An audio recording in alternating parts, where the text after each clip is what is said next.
If you like the story, you can support the author on Patreon. Link is in the description. Chapter 21. Aizen lay on the ground, staring up at the ceiling, lost in thought. The pain in his arm reminded him that what had just happened was very real. That guy, Kaelith Yurei, had actually mastered Captain Commander Yamamoto's combat technique.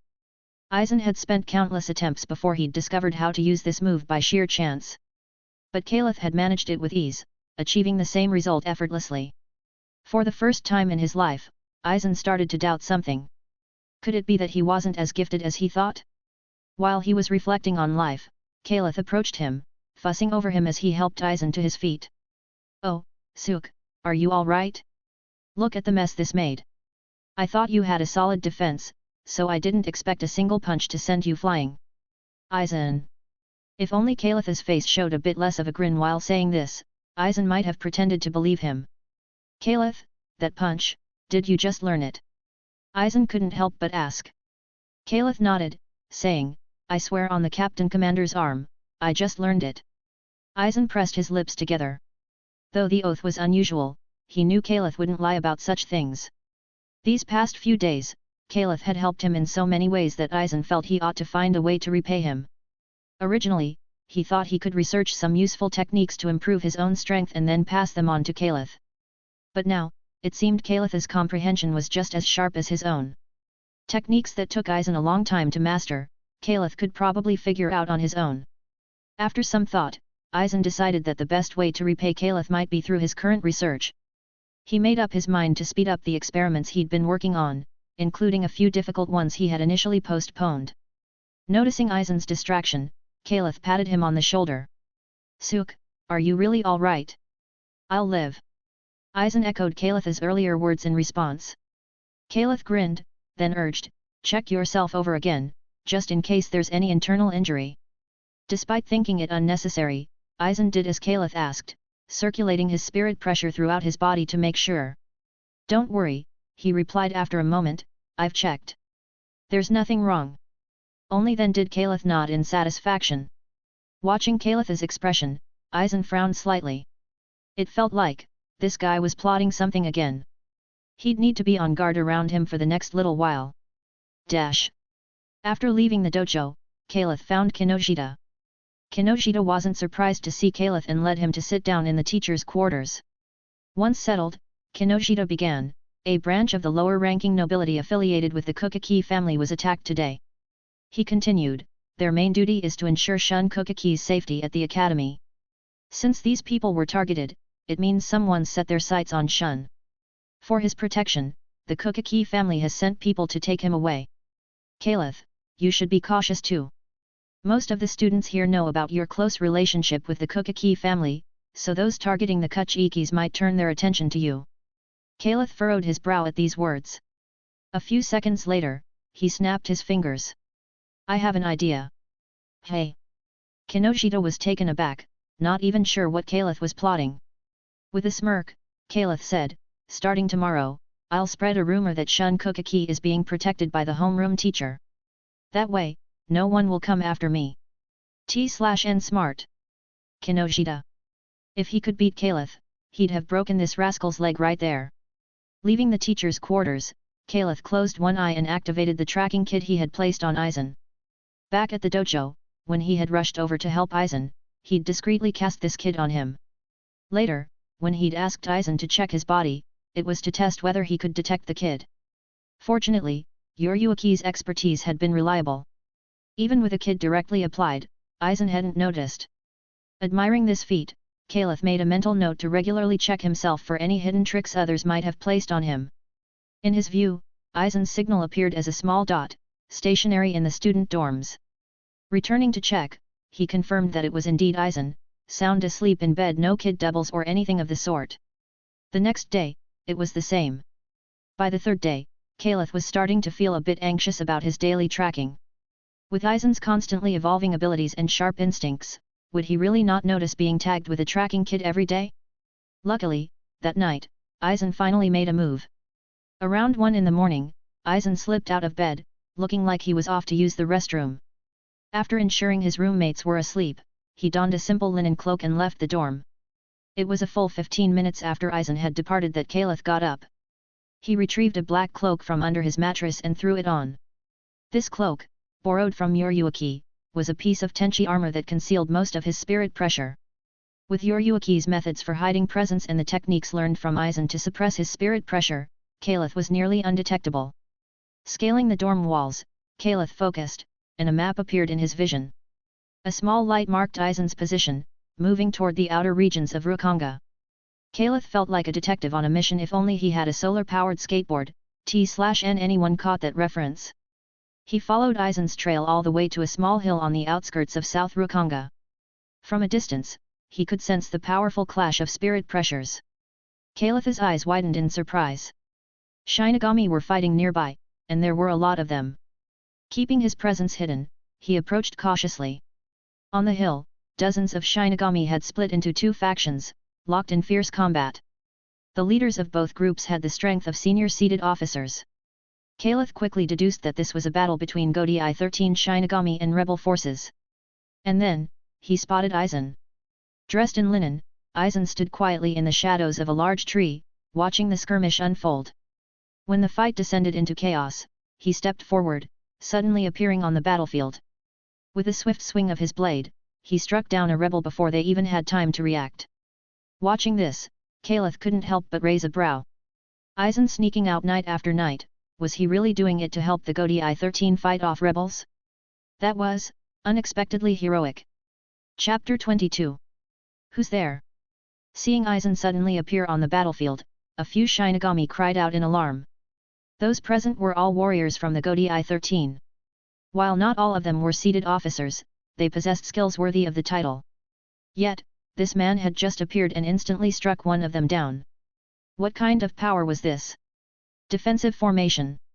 The officer among the rebels barked out the command. His subordinates swiftly disengaged from the battle, regrouping and pulling closer together. The officer on the Gotei 13 side hesitated for a moment before making the same decision. He wanted to get a clear look at the intruder, but the figure was cloaked in a twisted, shimmering kid that only revealed a vague human silhouette. Aizen glanced at the Shinigami from the 13 court guard and then turned, striding toward the rebels. Seeing him approach, the rebels' faces went tense with fear. Several Shinigami shouted and raised their Zanpakuto, charging at Aizen. Aizen, however, simply continued walking forward. Only when he was less than a meter away from them did he suddenly move.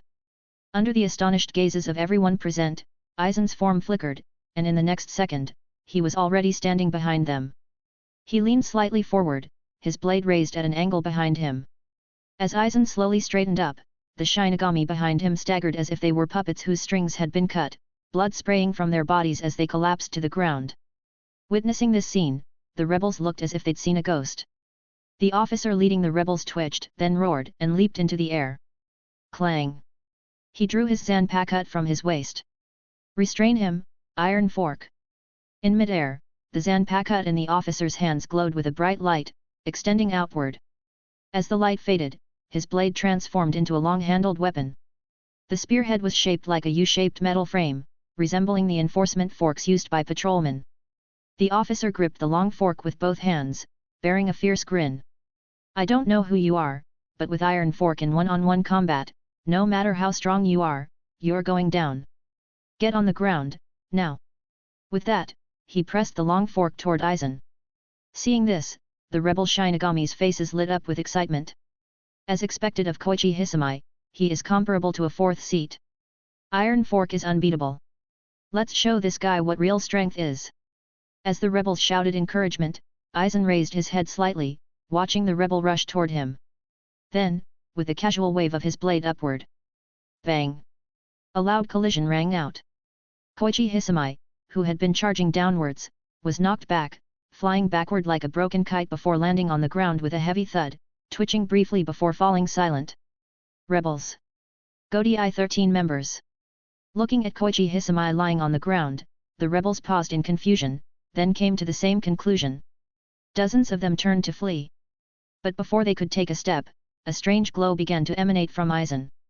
Seeing the bizarre light, everyone stopped, instinctively staring at him.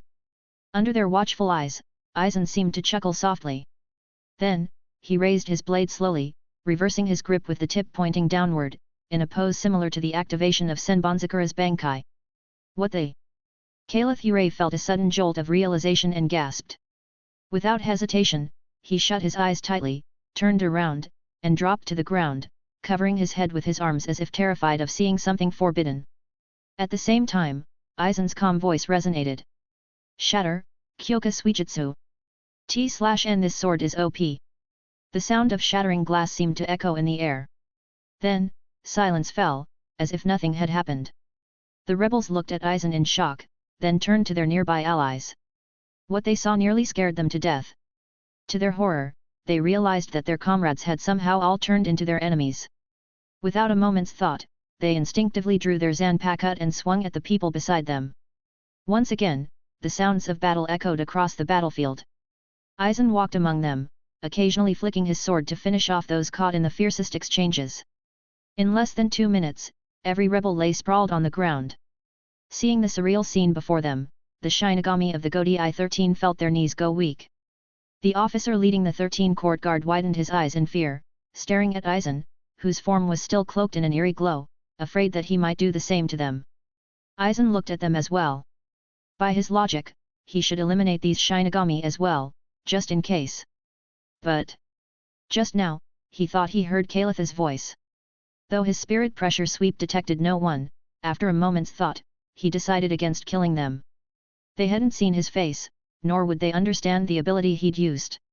Killing them without reason might raise the alert in Siraidii, creating obstacles for his future research. Yes, that was the only reason.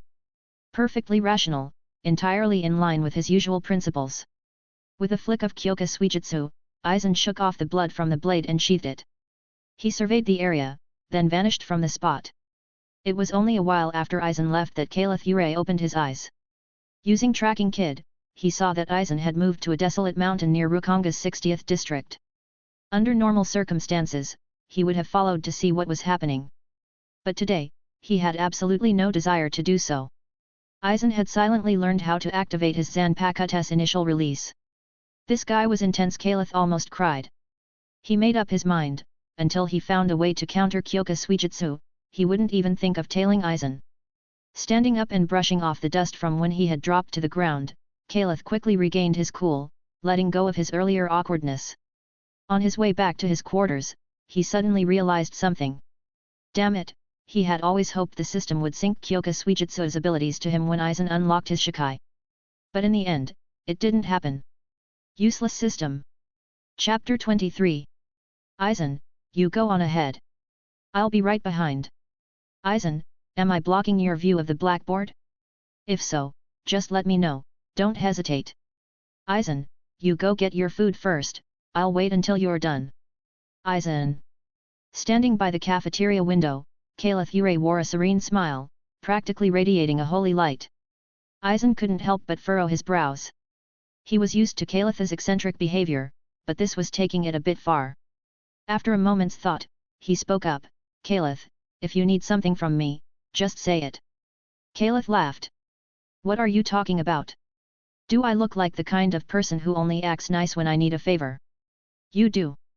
After a brief silence, Kaelith smiled again.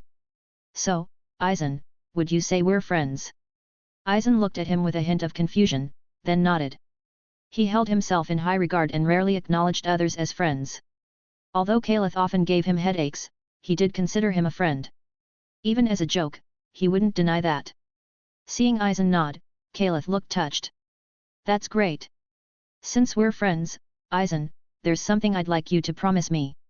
If you ever turn into a villain, promise me you'll let me off the hook and won't do anything weird to me. Aizen shook his head, amused. Kaelith, if there's something wrong with your head, 4th Division is available. He said this as he finished getting his food and turned to leave. Kaelith quickly stopped him. Wait, don't go yet. Promise me first. Fine, I promise. Without even a second thought, Aizen humored him and walked away. Watching Aizen's back, Kaelith chuckled. So what if he mastered Kyoka Suijutsu? So what if he's all-powerful? In the end, he still signed an unfair treaty under Lord Kaelith's authority. A feeling of superiority swept over him. Having secured his get-out-of-jail-free card, Kaelith was in a fantastic mood. Meanwhile, on Aizen's side, seeing Kaelith back to his usual carefree self put him at ease. He's still got his wits about him, that's good. Over the next few days, Kaelith kept practicing Hakuda techniques. Though he hadn't yet awakened his Zanpakuto, even if he did, Kaelith didn't want to rely too heavily on its abilities. In the world of Shinigami, too many factors could influence one's Zanpakuto. Like Muramasa, which could incite Zanpakuto to betray their wielders, who could guarantee another blade like that wouldn't appear. And during the Thousand-Year Blood War, the Quincy's stripped Shinigami of their Bankai, which was chilling to even think about. Besides external factors, Zanpakuto were inherently fragile. If damaged during Bankai, they could never fully recover, permanently losing a portion of their power. Is it a weapon meant for battle or a delicate artifact to be revered? Kaelith hoped his Zanpakuto would be like Aizen's, a specialized ability type. In battle, he'd only need to use it for a skill and then put it away. Wouldn't that be ideal? Between his training, he'd occasionally stroll around near the Kukaki household. He didn't know how Kukaki Shun was faring, but at least the Kukaki family hadn't displayed any mourning clothing, so Shun must still be alive. He had thought about asking Yurei Shion for information, but even by the weekend, she hadn't reached out to him. Following a familiar stone path, Kaelith arrived at the 1st Division training grounds. When he got there, he noticed someone had already arrived before him. There were 3 pairs of straw sandals left at the entrance. Inside the dojo, he could hear faint voices. Seeing this, Kaelith considered leaving and returning later, to avoid witnessing anything he shouldn't. T/N my god, I did not need that mental image. But before he could turn around, Yamamoto's voice came from within. Why are you standing there like an idiot? Get in here. Kaelith scratched his head, slipped off his sandals, and opened the door to step inside. He was greeted by the sight of Yamamoto standing with his cane in the center of the hall. Opposite him were 2 familiar faces. One wore a pink robe over his shoulders, sporting brown wavy hair under a straw hat adorned with 2 hairpins. The other, with a single white ponytail, had sharp eyebrows and a striking gaze, draped in a white captain's haori. Captain of the 8th Division, Shunsui Kirikou. Captain of the 13th Division, Jaishur Yukatake. Seeing Kaelith walk in, both of them looked at him with curiosity. Kirikou adjusted his straw hat and grinned. Yo, you must be the new prodigy Yamamoto's taken on. I'm Shunsui Kirikou. You can consider me your senior. At this, Yamamoto shot him a quick look. Before the old man could say anything, Kaelith quickly clasped his hands and saluted. Disciple Kaelith Yurei, greetings to senior brother. Seeing Kaelith's quick response, Yukatake couldn't help but be taken aback. Looking at this junior, memories of certain mischievous incidents came to mind. Kirikou laughed. This junior of his had some spunk. He had heard about Yamamoto taking Kaelith under his wing from the beginning. Back then, he was curious what kind of genius had managed to catch the attention of the old man, who hadn't taken a disciple in centuries. Today's meeting had been a pleasant surprise. To Kirikou's knowledge, Yamamoto hadn't officially accepted Kaelith as a disciple, merely shielding him from political backlash under the guise of instruction. If Kaelith had any sense of humility, he would hesitate or refuse to call him senior brother. But this junior just went for it without a second thought, right in front of Yamamoto. No hesitation. It reminded him of himself in his younger days. Yukatake smiled and said, Hello, Kaelith. Nice to meet you. I'm Jaishur Yukatake, also a disciple of Yamamoto-sensei. I look forward to working with you. Kaelith saluted once more. Senior brother Yukatake. Hearing this title, Yukatake smiled, nodding approvingly. Ahem. Just as Yukatake was about to say something more, Yamamoto coughed twice. He narrowed his eyes slightly. Kaelith, you haven't forgotten last week's agreement with me, have you? As he spoke, the old man radiated a sense of authority. He had made up his mind to give Kaelith a lasting lesson to keep him grounded and not overly ambitious. If Kaelith played dumb or made excuses, he wouldn't mind letting him experience his teaching methods from centuries past. Feeling the aura coming from Yamamoto, Kirikou and Yukatake both glanced at Kaelith with slight nervousness. Kirikou looked over at his junior. This junior of his was something else barely through the door, and he'd already managed to provoke the old man. Yukatake swallowed. In some respects, this junior seemed even bolder than Kirikou. Under their gaze, Kaelith was momentarily stunned. Then he seemed to remember something and nodded. Captain Commander, you're referring to the if I learn all the basics of Hakuta in a week, you'll teach me advanced techniques agreement, correct? I think that's no longer necessary. Hearing this, Yamamoto displayed a dangerous smile.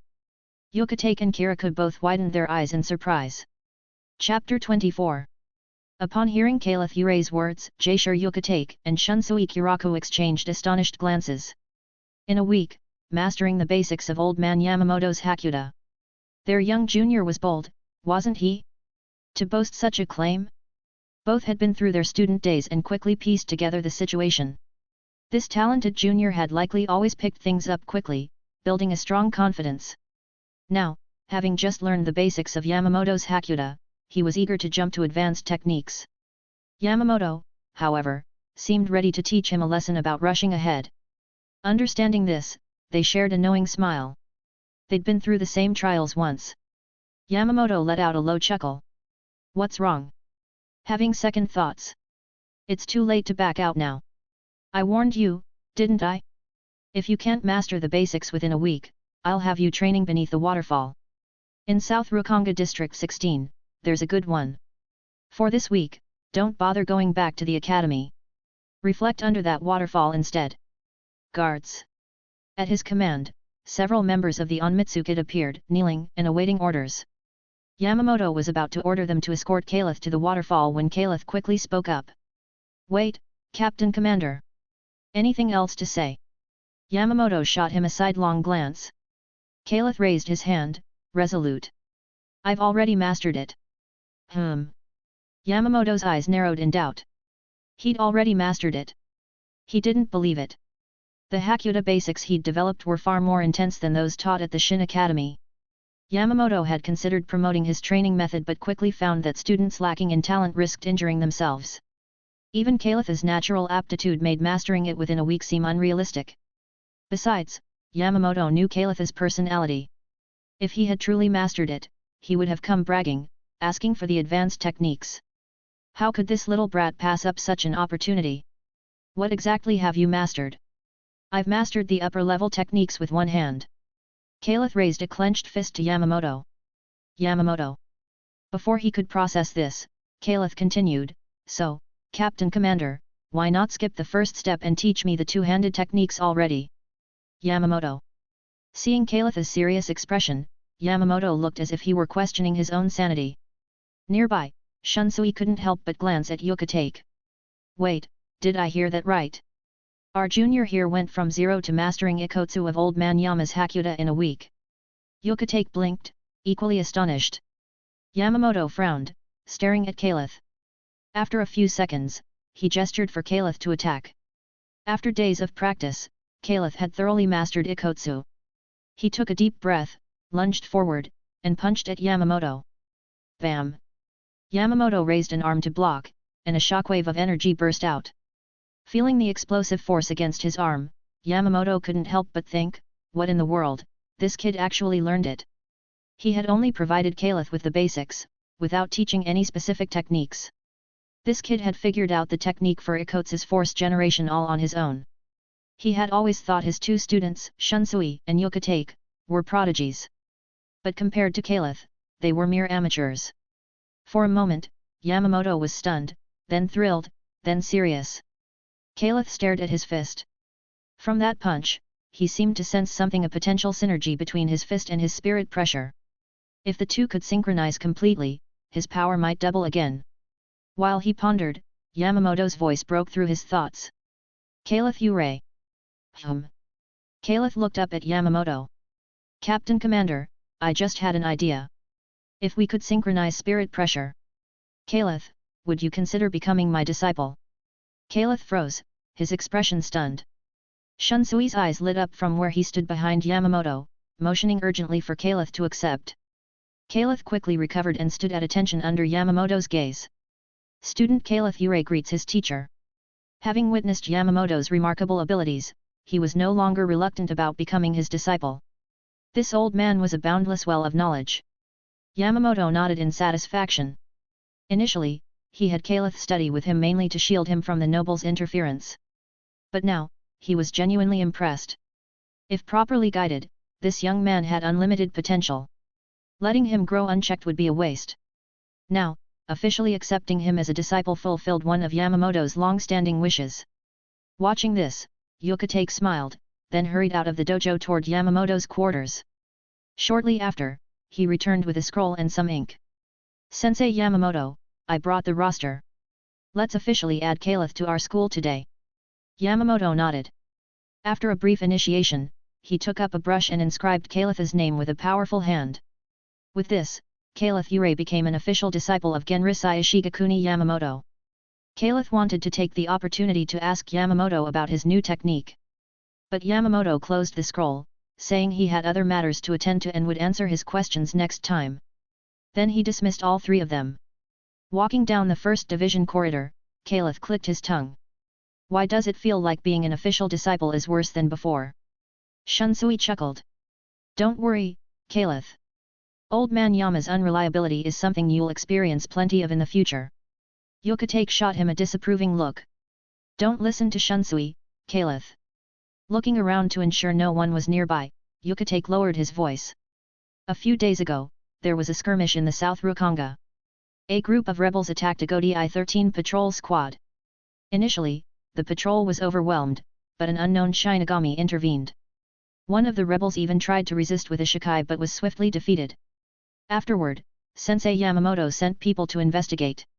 That's what we were reporting earlier. Yamamoto didn't mean to ignore you, he's just concerned that a new, unknown faction might be involved. Hearing this, Kaelith's eyes widened slightly. That sounds exactly like Aizen's incident.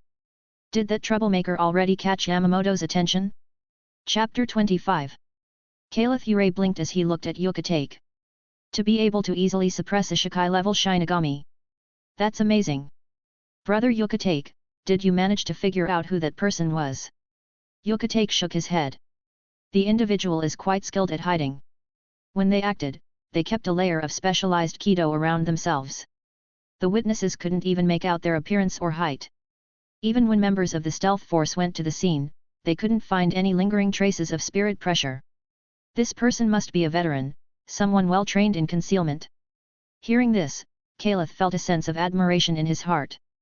Sorry, brother Gotei, but that guy Aizen doesn't need any special training. He could pick up such little tricks with minimal effort. Gotei continued, at least, we can be sure of one thing. This mysterious expert seems to be on the side of the Gotei 13. He left none of the rebels alive, all of them were killed, but none of our Gotei 13 members were harmed. Kaelith let out a sigh of relief. Well, that's good. It seems like he's not that dangerous to us. Indeed, Gotei nodded. With everything going on lately, the last thing we need is another new enemy. Kaelith, however, couldn't shake off his curiosity. He suspected that Aizen was already conducting some strange experiments. Killing the rebels likely had something to do with obtaining Shinigami corpses or perhaps their souls. But that raised a question. Knowing Aizen's character, the rebels and the Gotei 13 should be the same in his eyes. To eliminate potential threats, he should have killed both sides. So why did he only target the rebels and leave the Gotei 13 untouched? Could it be that Aizen, still young at this stage, wasn't as ruthless yet? The thought almost made him laugh. Suddenly, Kiriku's voice broke the silence. Little Junior, you seem rather interested in this matter, don't you? Kaelith chuckled as he looked over at Kirikou, who had leaned in at some point with a playful grin on his face. He raised his head slightly, putting on a righteous expression. Of course, I care about what concerns the Captain Commander. My goal is to one day relieve the Captain Commander of his worries. Kirikou blinked and then burst into laughter. He was really beginning to see promise in his little junior brother. In the Soul Society, geniuses were not rare. Having lived for hundreds of years, he had seen more prodigies than Kaelith had classmates. But someone like Kaelith, who could maintain such optimism in the bleak and murky world of the Soul Society, was indeed rare. Still, Kaelith was young and had yet to see much. Would he still have this attitude after witnessing more of the darkness around him? At this, Kirikou felt a bit sentimental. He patted Kaelith on the shoulder. Well, Yurei, since there are no classes today, why not join me for a drink? I've got 2 fine bottles of sake stored away in the Rukanga district. I hardly bring them out, but I thought I'd celebrate you joining the family. How about it? Kaelith shook his head. I took medicine this morning. What? Kiriko looked confused. Oh. I mean, I'm underage, so I can't drink. Kiriko. Underage restrictions on drinking, that was a new one for him. Yokotake, walking beside them, suddenly remembered something and smiled at Kaelith. By the way, Yurei, since Captain Yamamoto doesn't have time today, I can teach you a few things.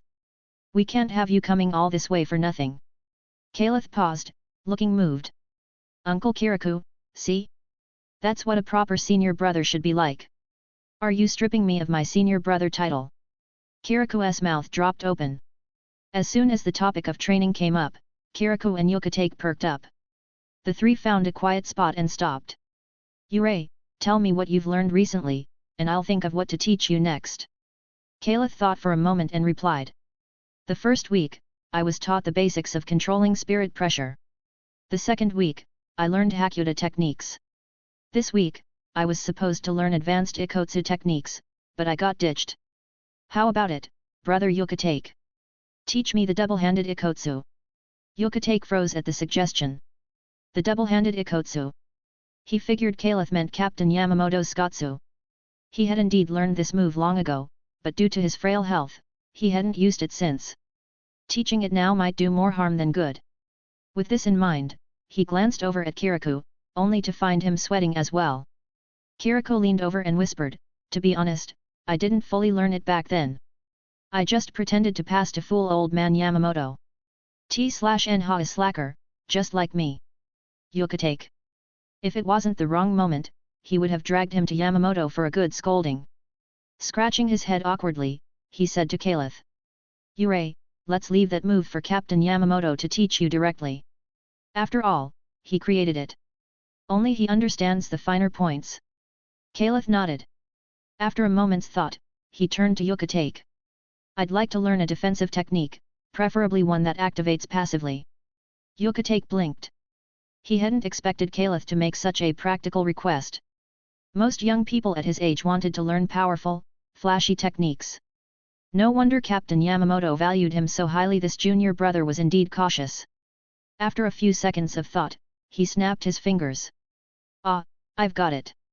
If it's that type of technique you're looking for, I actually developed one myself. Under Kaelith's watchful gaze, he tapped the back of his own hand. Then he said, all right, Yurei, try attacking the back of my hand. As soon as the words left his mouth, he watched as Kaelith drew his sword without hesitation and swung it down. With a flash of cold light, bam! Kaelith's blade stopped a few centimeters above Yokotake's hand. A small, blue shield appeared between the blade and Yokotake's hand, completely blocking the strike. Seeing the shield, Kaelith's expression showed a hint of surprise. He was certain that Yokotake hadn't activated any Kido at that moment. The shield had appeared on its own, without any command. Brother Yokotake, this shield can it be set to trigger under certain conditions? Kaelith's eyes gleamed with interest. He had been in the world of Soul Reapers for a while now, but this was the first time he'd seen such a Kido. Yokotake, still a bit stunned, came back to his senses when he heard Kaelith speak. This junior brother of his was something else. He only asked Kaelith to attack his hand, and the guy didn't hesitate. He just drew his sword and swung. While Yokotake marveled at his spirit, he nodded. That's right. This is a Kido technique I developed myself. Bakud number 8, Seiki, preset trigger version. Chapter 26. Sook, let me teach you a kid. In the cafeteria, Kaelith Yurei shook his chopsticks triumphantly as he spoke. Aizen glanced at him. Taught by the Captain Commander. Kaelith's eyes widened. Look down on me, do you? Am I, Kaelith Yurei, only good for showing off what the Captain Commander teaches? I swear on the Captain Commander's arm, he didn't teach me this. Aizen. For some reason, Kaelith seemed to hold a grudge against the Captain Commander's arm, always swearing by it. After a moment of thought, Aizen guessed, did you learn it from someone else while studying at the 1st Division? Kaelith opened his mouth, then coughed. Enough talk. Are you learning or not? I'll learn. Aizen nodded, he would never pass up the chance to learn a new technique. Pleased, Kaelith explained the preset trigger kid he had learned from Yokotake. After listening to Kaelith's explanation, Aizen quickly rehearsed it in his mind, and his eyes lit up. This is a good technique. The preset trigger kid could be set on oneself before the battle. If ambushed, it could save one's life at a critical moment. Looking at Kaelith, Aizen felt a bit emotional. He had always concealed his true power to avoid scrutiny, researching techniques on his own or sneaking into the archives for information. But now, with Kaelith, everything had changed. Techniques and knowledge he couldn't access on his own, Kaelith readily shared with him. One could say that the knowledge Kaelith brought each time had become crucial to Aizen's growth. And the more this was the case, the more indebted he felt to Kaelith. Even as friends, he didn't take such unilateral contributions for granted.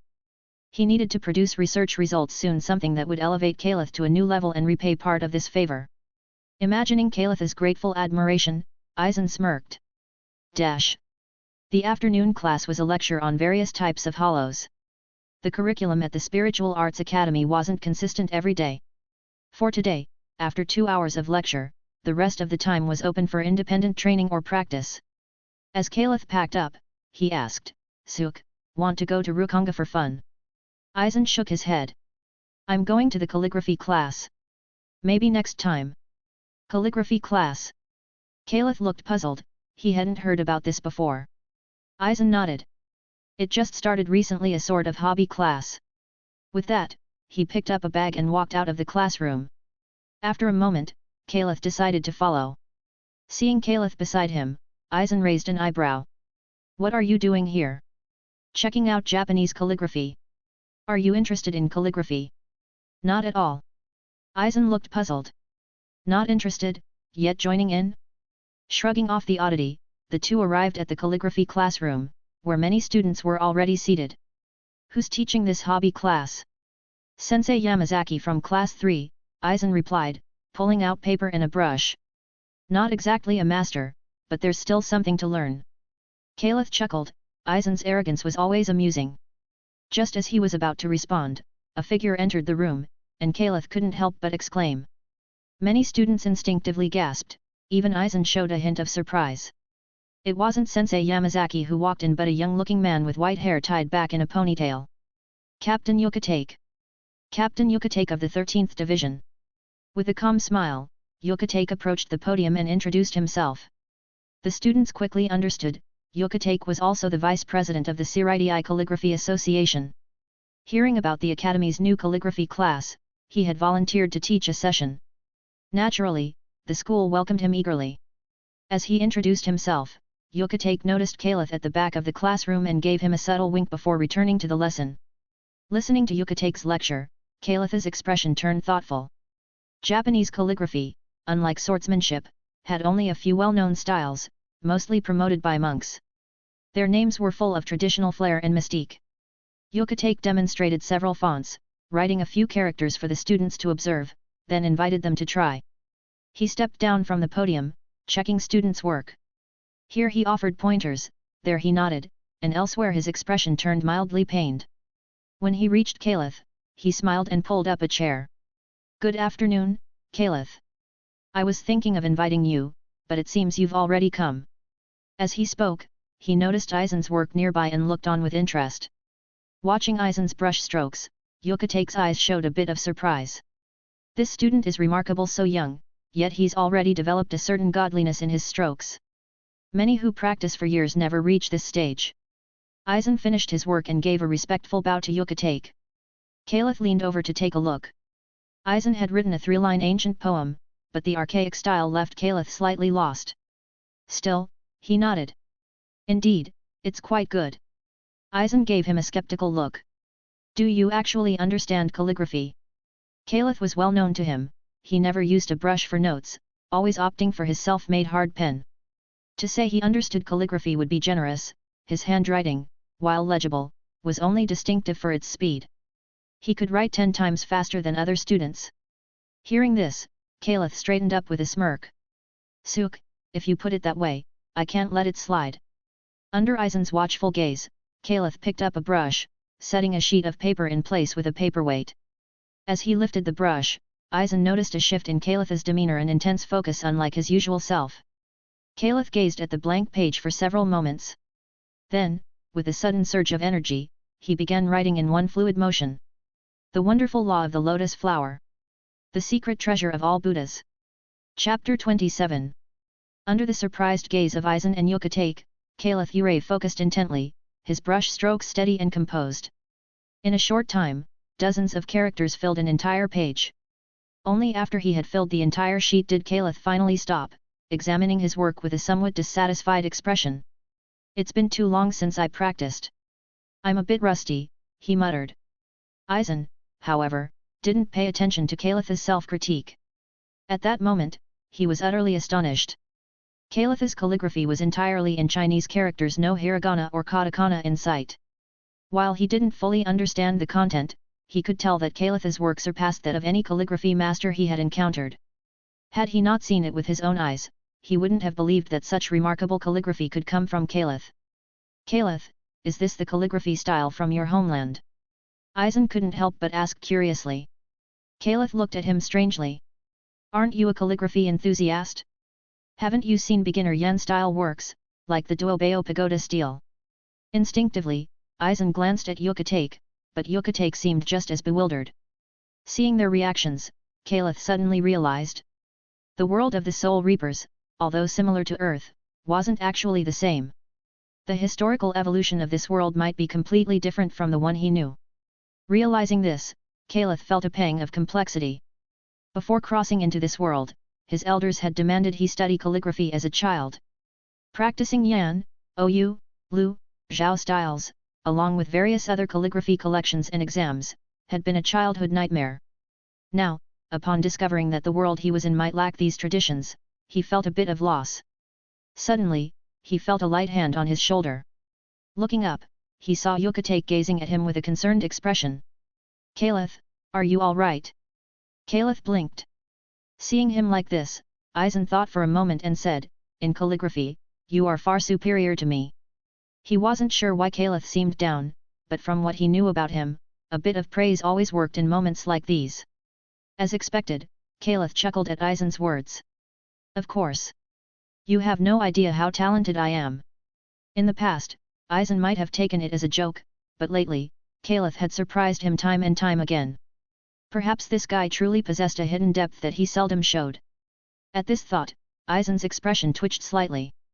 No matter how hard he tried, he couldn't picture Kaelith as low-key. Seeing that Kaelith was all right, Gotei decisively requested the calligraphy piece.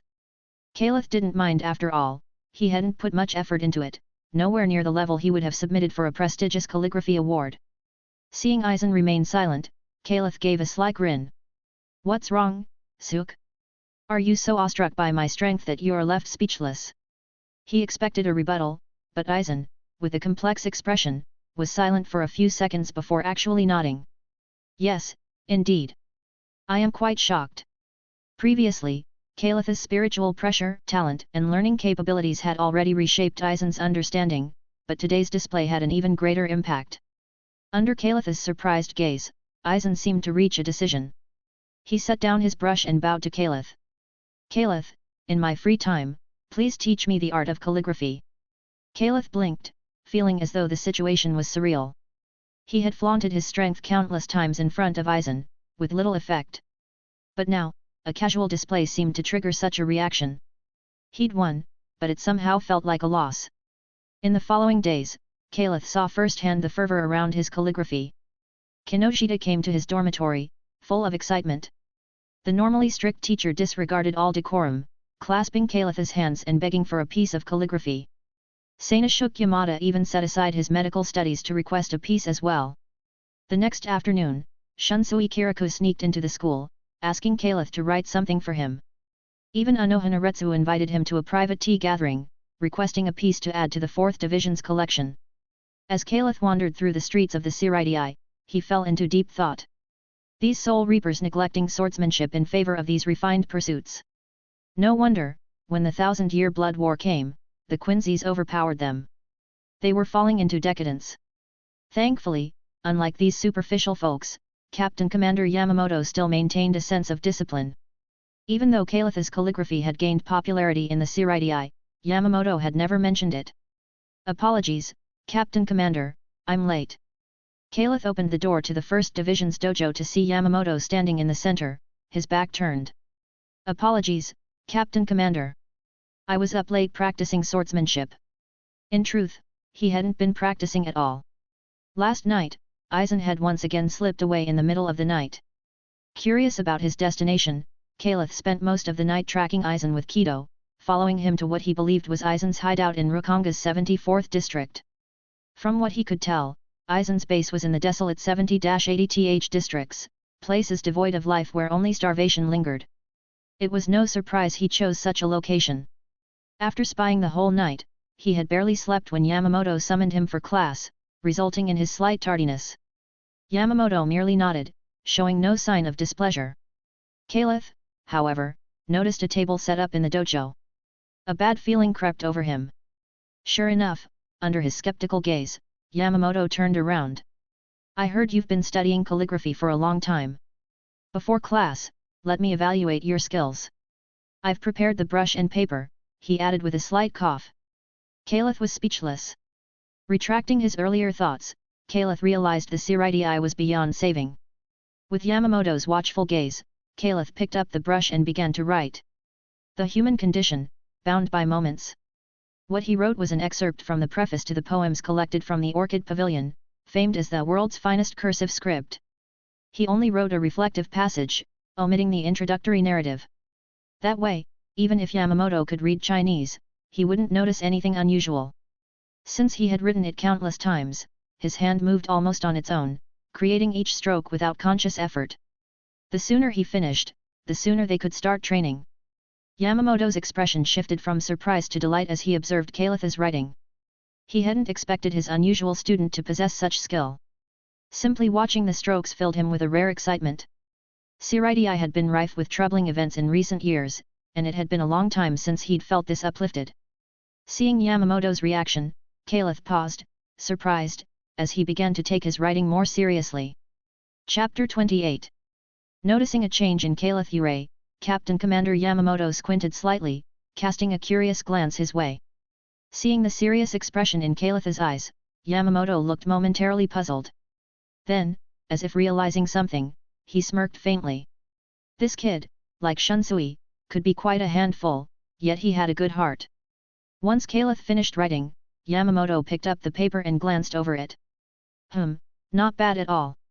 Next time, write it thoroughly from start to finish. I'll keep it as a collectible. With that, Yamamoto summoned a subordinate, instructing them to preserve the writing in a scroll for safekeeping. Kaelith's eyes widened. Captain Commander, how could you slander me like that? I poured my heart and soul into this piece. Yamamoto rolled his eyes in exasperation. Ignoring Kaelith's words, he removed his white haori, tossing it aside casually. The haori drifted gracefully, landing precisely on the wall. Then, Yamamoto took off half of his shiakush, tying it around his waist, his muscular upper body exposed. Under Kaelith's gaze, Yamamoto clenched his fist and nodded with satisfaction. Last time, I had an unexpected task and couldn't check your training progress. Since you've mastered Ikotsu, today let's have a real fight. If your performance meets my expectations, I'll teach you the techniques of Skotsu. Hearing this, Kaelith's eyes lit up. Mimicking Yamamoto, he removed his top, tying it around his waist. Clenching his fists, he locked eyes with Yamamoto for a few seconds, then charged forward. Asterisk bam. Bam. Bam. Bam, asterisk. The sound of fists colliding echoed through the dojo. Sensing a shift in Kaelith's techniques, Yamamoto couldn't help but be impressed.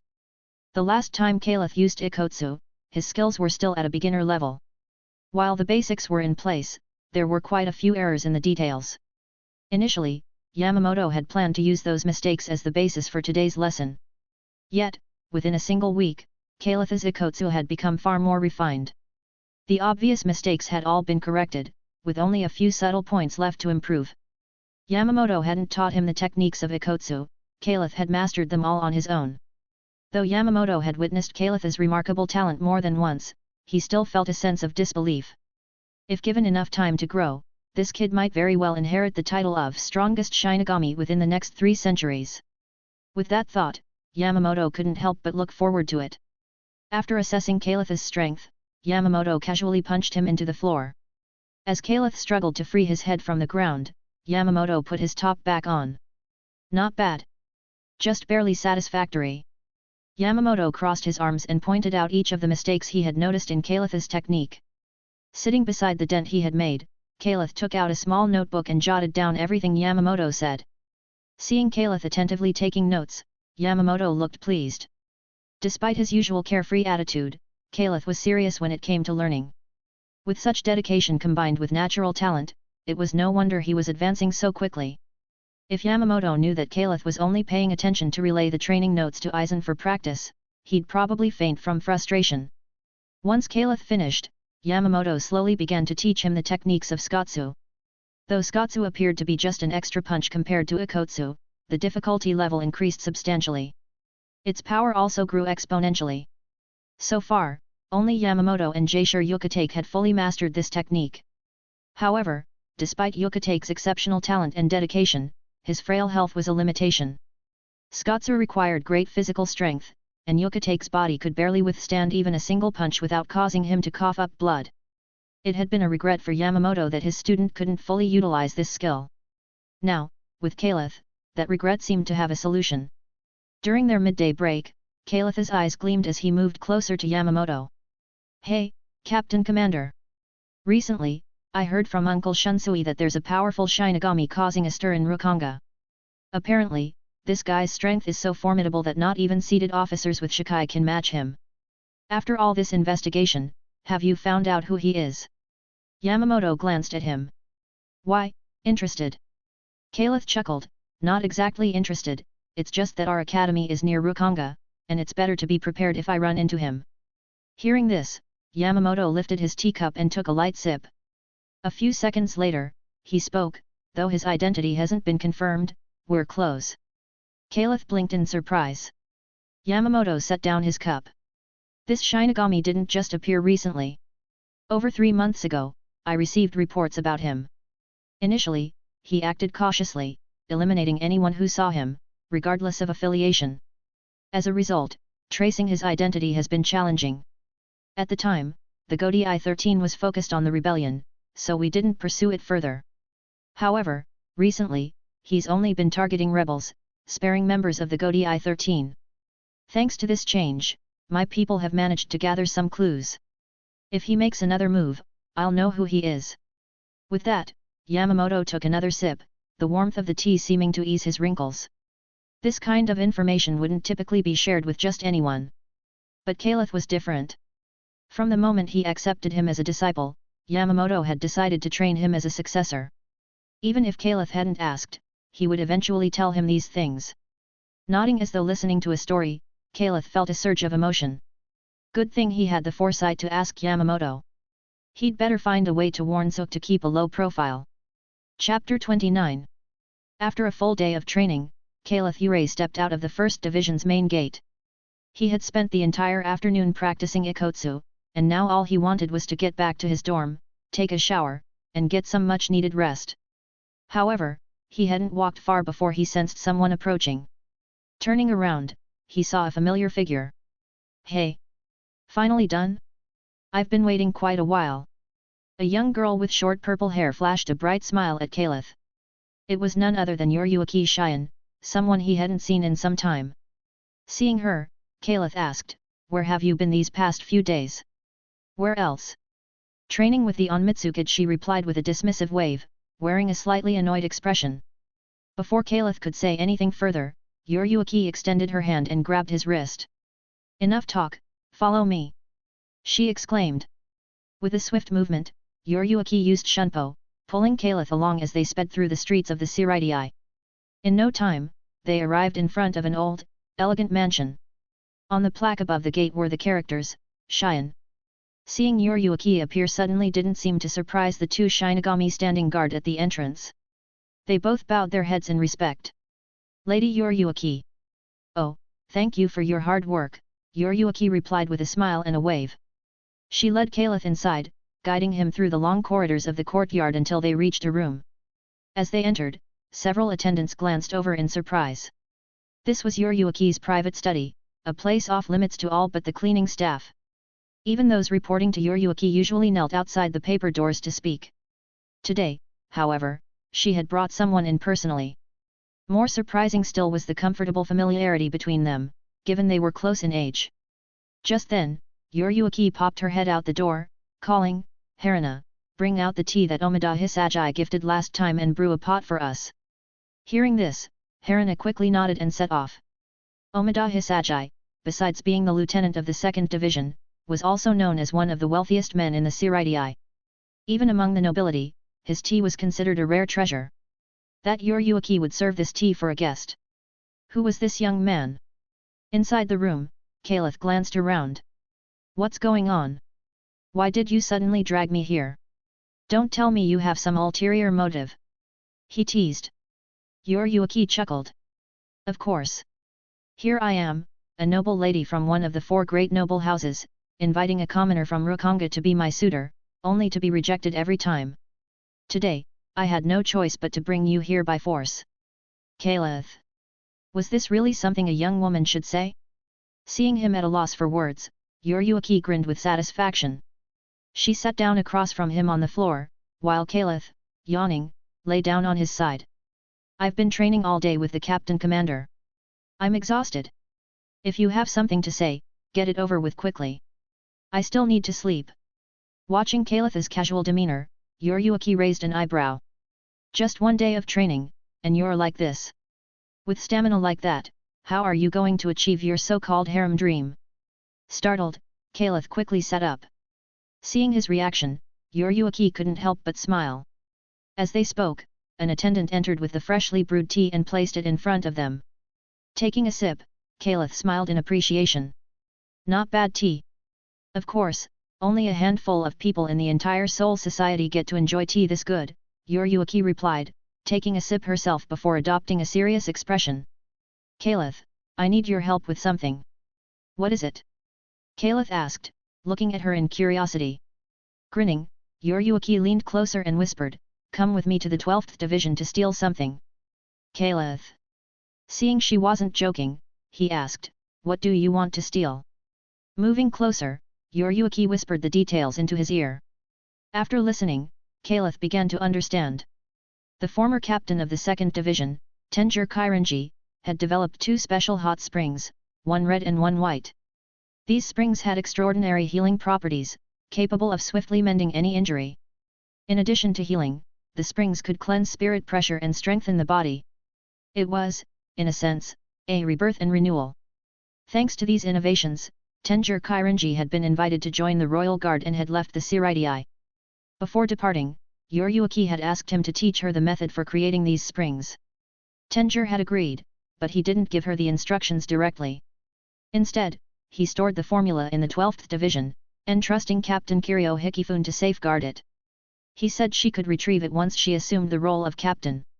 Initially, Yurei didn't think much of this condition. As the head of the Shin'ō family, it was assumed that she would soon take over the 2nd Division after Tenjir's promotion. However, just then, a rebellion had begun to stir. To ensure her safety, the Shin'ō elders had reached a consensus: until Yurei attained true captain-level strength, the position would remain vacant. The division's responsibilities were entrusted to Lieutenant Omida Hisagi. This decision shattered her plans to claim the hot spring formula. To Yurei, missing out on this opportunity was intolerable. Since the formula would ultimately be hers anyway, what harm was there in sneaking it out a bit early? She had initially worried she couldn't do it alone, but during a recent mission with Kaelith, she'd seen his potential. With Kaelith's help, Yurei felt confident that the hot spring formula was as good as theirs. After hearing her out, Kaelith appeared deep in thought. Tenjir Kairanji.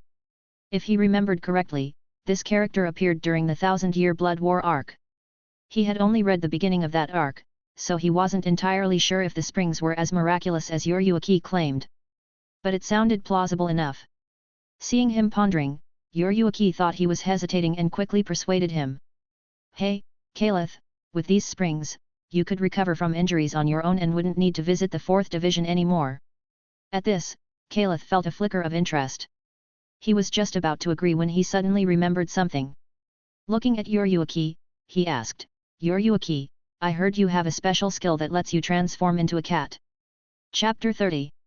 When Kaelith Yurei first watched the Bleach anime, he'd always been curious. How exactly did Yurei transform into a cat? Was it a Zanpakuto ability or some kind of secret technique?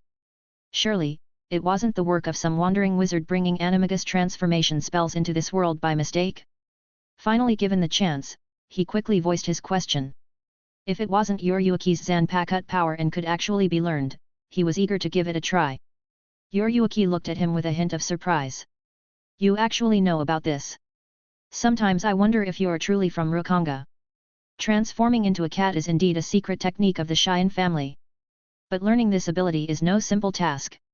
In our family, it's considered an achievement if even one person in several decades can master it. Even with my talent, I started practicing from a young age and only became proficient in the last 2 years. Yuruki displayed a bit of pride as she spoke. She was the first in Shin'ō family history to master the transformation skill so early, proving her exceptional talent. Hearing this, Kaelith scratched his head. As for the difficulty, he wasn't too concerned. With Aizen's system as an external support, he was confident he could learn even the most challenging techniques. But based on Yuruki's words, it seemed that only members of the Shin'ō family could learn this skill. With a curious smile, he asked, So, is there any way for a non-member of the Shin'ō family to learn this skill? Yuruki hesitated. You want to learn it? Kaelith nodded. There was no need to hide his interest. Yuruki folded her arms, closed her eyes, and tilted her head in contemplation. The cat transformation technique, while impressive, wasn't overwhelmingly powerful. Its real value lies in its exclusivity as a secret technique. The fact that no one outside the Shin'ō family could learn it provided status, an identity. Even though she was the current head of the Shin'ō family, it wasn't an easy decision to teach such a family technique to an outsider. Well, why don't you marry into the family? Given our relationship, I could arrange something, and maybe the elders would allow you to learn both our secret techniques and our divine equipment. Kaelith chuckled. With my background, even if I married into your family, it'd be a miracle if the elders didn't tear me apart the moment I stepped through the door. Yuruki gave him a look of mild surprise. Kaelith, you're seriously underestimating yourself. Do you know who you are right now? Currently, the higher UPS in the Seirai are well aware that you are a formal disciple of Yamamoto Genrisai. If not for him warning everyone not to disturb you, the doorstep to your house would be worn down by nobles. If I managed to bring you into the Shin'ō family, the elders would be overjoyed. At that, Yuruki couldn't help but chuckle, as if picturing the scene. Hearing this, Kaelith was genuinely surprised. The hierarchy in Seoul society was heavily influenced by Japan's feudal structure. To the nobles, even the powerful Gotei 13 was still their samurai class. No matter how skilled a samurai was, they were ultimately tools of the nobility. Theoretically, nobles didn't need to give samurai any respect. The haughty attitude of the Central 46, along with their often irrational decisions, stemmed from this. But he didn't expect the old man Yamamoto to command such respect even among these aristocratic beasts. T/N. I mean, he could literally incinerate them if they did something. Looking at Yuruki, Kaelith put on a deep expression. In that case, I can hardly refuse. So, when should we go file our marriage papers? All right, enough nonsense. Yuruki rolled her eyes at him, clearly unamused. Kaelith laughed. I was being serious. Yuruki shot him a look of surprise, then smirked, giving up on your harem dreams. Kaelith was startled. Ah, I forgot about that. Yuruki couldn't help but shake her head, laughing. After a moment, she grew serious and said, All right, no more joking. Kaelith, do you truly want to learn the cat transformation technique? Even if it comes at a price. Kaelith nodded. The ability to transform into a cat was far too tempting. Unless the conditions were too harsh, he was determined to learn it. All right, then here are the conditions. Yuruki raised a single finger. First, if I become captain of the 2nd division, you have to join the 2nd division. Second, you cannot leave the 2nd division unless I step down as its captain. Third, you are forbidden from teaching the cat transformation technique to anyone else. With a serious expression, she added, These are the most lenient conditions I can offer, Kaelith. Kaelith was momentarily taken aback. The first 2 conditions were fine by him. Joining any particular division didn't matter much to him. With his strength, he could hold a seated position in any squad and take life easy. But, not being able to share the technique meant he couldn't rely on Aizen's help to practice it. Even Yuruki had said the technique was difficult, Could he learn it without Aizen's support? As soon as the thought crossed his mind, he felt a jolt of realization. Kaelith, have you truly fallen so far? After gaining help from the system and hitching onto Aizen's power, had he completely given up on his own efforts? Was he really so unsure of learning a skill without Aizen's help? Taking a deep breath, he looked at Yurei with newfound determination. I'll master it on my own. I accept your conditions, Yurei. Noticing the shift in his demeanor, Yurei looked surprised and then gave him an approving smile. Not bad for the one I've taken an interest in. Kaelith tilted his head slightly, his gaze as if piercing through the ceiling to the distant stars. The system's abilities were, after all, just tools. How could he rely entirely on Aizen and neglect his own efforts? Aizen, you might just be my guiding light. Just then, a voice sounded in his mind. Detecting new skill acquired by binding target Aizen Sōsuke. Syncing automatically. Sync complete. Your understanding of Bacud has advanced, successfully mastering Bacud number 8, Seiki, preset activation version. Kaelith. Forget all that talk of effort. The system really is amazing.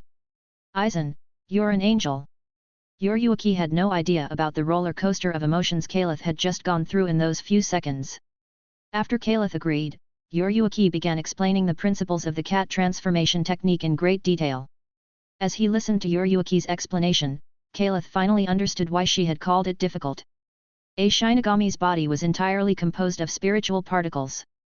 The principle of the cat transformation technique was to disassemble and rearrange the particles that made up the body. For a human, it would be akin to breaking down and reconstructing all the cells in their body.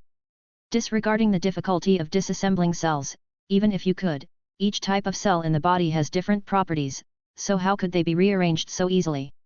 How could they be rearranged, Lost in thought, Kaelith suddenly felt as if he understood something. He raised one hand, furrowing his brow as he focused intently. Then, before his eyes, his hand began to shift. Chapter 31. After explaining the technique of catification, Yurei turned to Kaelith Yurei to see if he had any questions. She noticed Kaelith slowly raising a hand. The fingers began to shorten and round out. Between them, sharp claws extended. Black fur started emerging from his skin. Even the palm of his hand morphed into the shape of a paw pad. Yurei. Watching Kaelith's hand transform, Yurei's eyes nearly bulged out. That hand clearly feline. For a moment, Yurei couldn't help but feel as if she'd seen a ghost. How long had it taken her from the time she began practicing catification until her body showed any noticeable changes?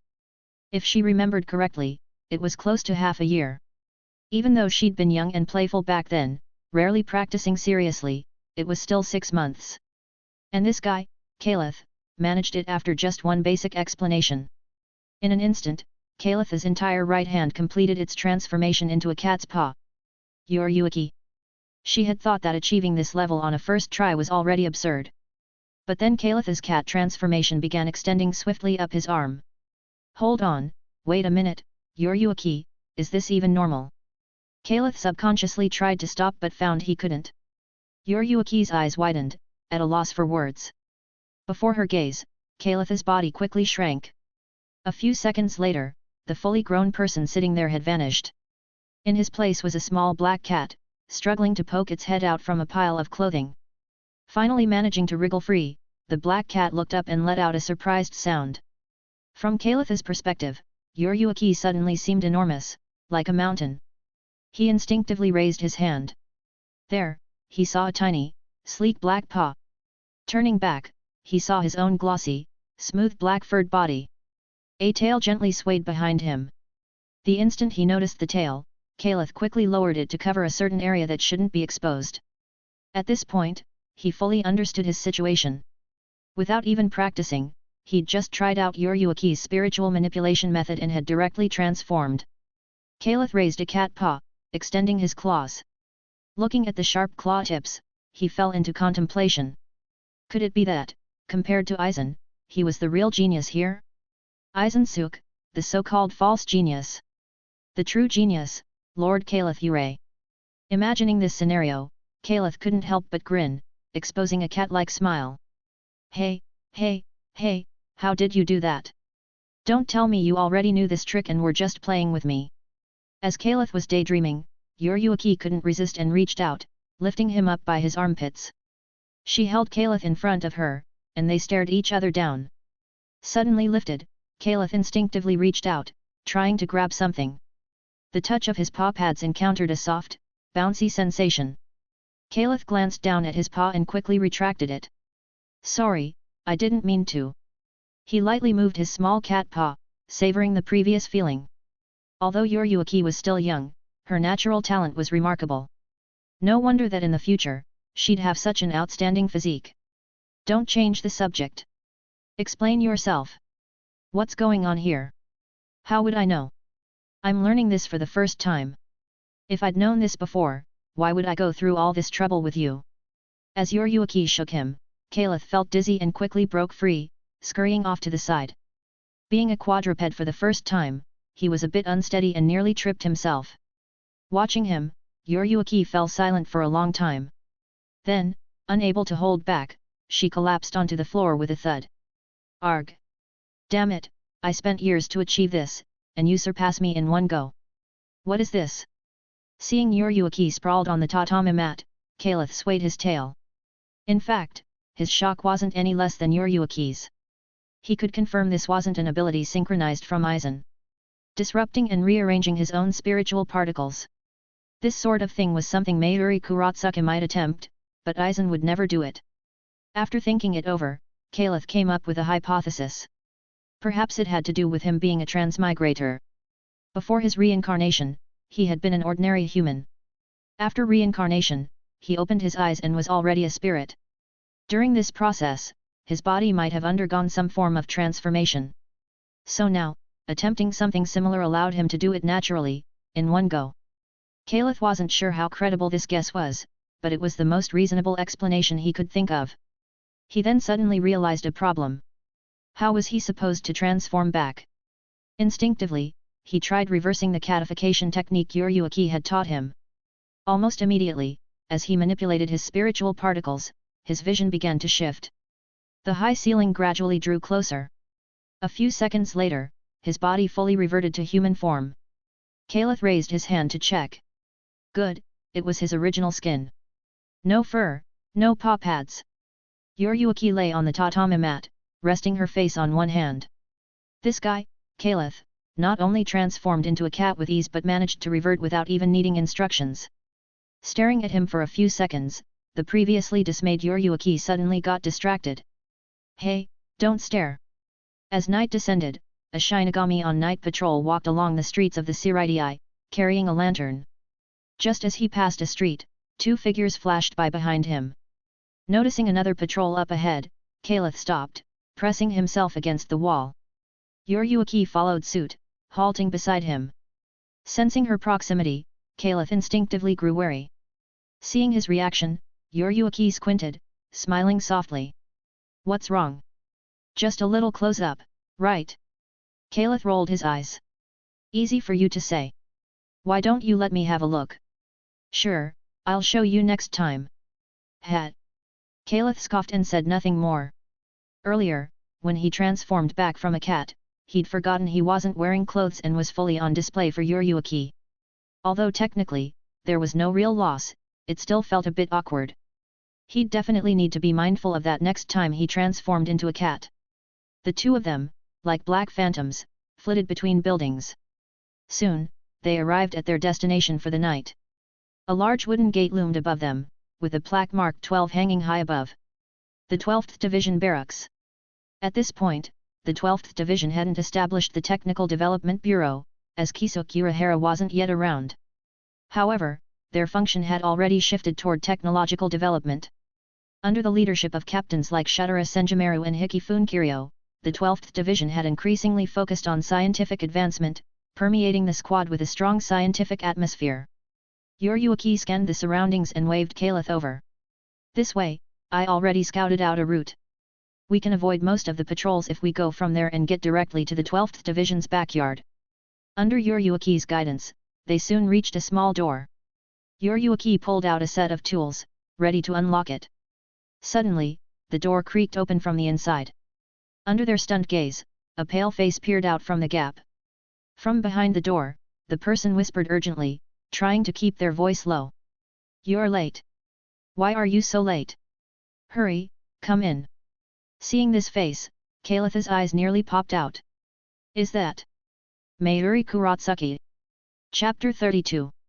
Seeing the man before him, Kaelith Yurei was startled. The man had messy blue hair, strange white paint on his face, and deeply set eyes that made him look ghostly. Though he didn't look quite like Kaelith remembered, he could tell that this was definitely Mayuri Kuratsuki. At this point, Kaelith thought Yurahara Kisoke hadn't yet made his appearance, so he assumed Mayuri wouldn't have shown up either. Unexpectedly, this guy was already a Shinigami. Seeing Kaelith in a daze, Mayuri frowned. Damn it, what's the rebellion thinking, sending over two idiots? No way, I can't work with fools, they'd get me killed. He moved to close the door. But just as he was about to, Kaelith's hand shot out, pressing down on his wrist. With Mayuri watching in mild surprise, Kaelith lowered his voice and said, "Don't rush off. We might look like this, but we've got the skills. If we get the job done, does it matter if we're fools?" Looking down at Kaelith's hand gripping his wrist, Mayuri frowned. Although he was a scientist, he hadn't neglected his strength. With the power of a seated officer, he should have seen Kaelith's hand coming, but he didn't. If this guy had gone for a vital spot instead of his wrist, he'd probably be badly injured by now. After a moment of thought, Mayuri looked Kaelith over. "Tch, you look clueless, but your skills are decent. Fine, follow me, and remember, stay close and don't touch anything unless I tell you to."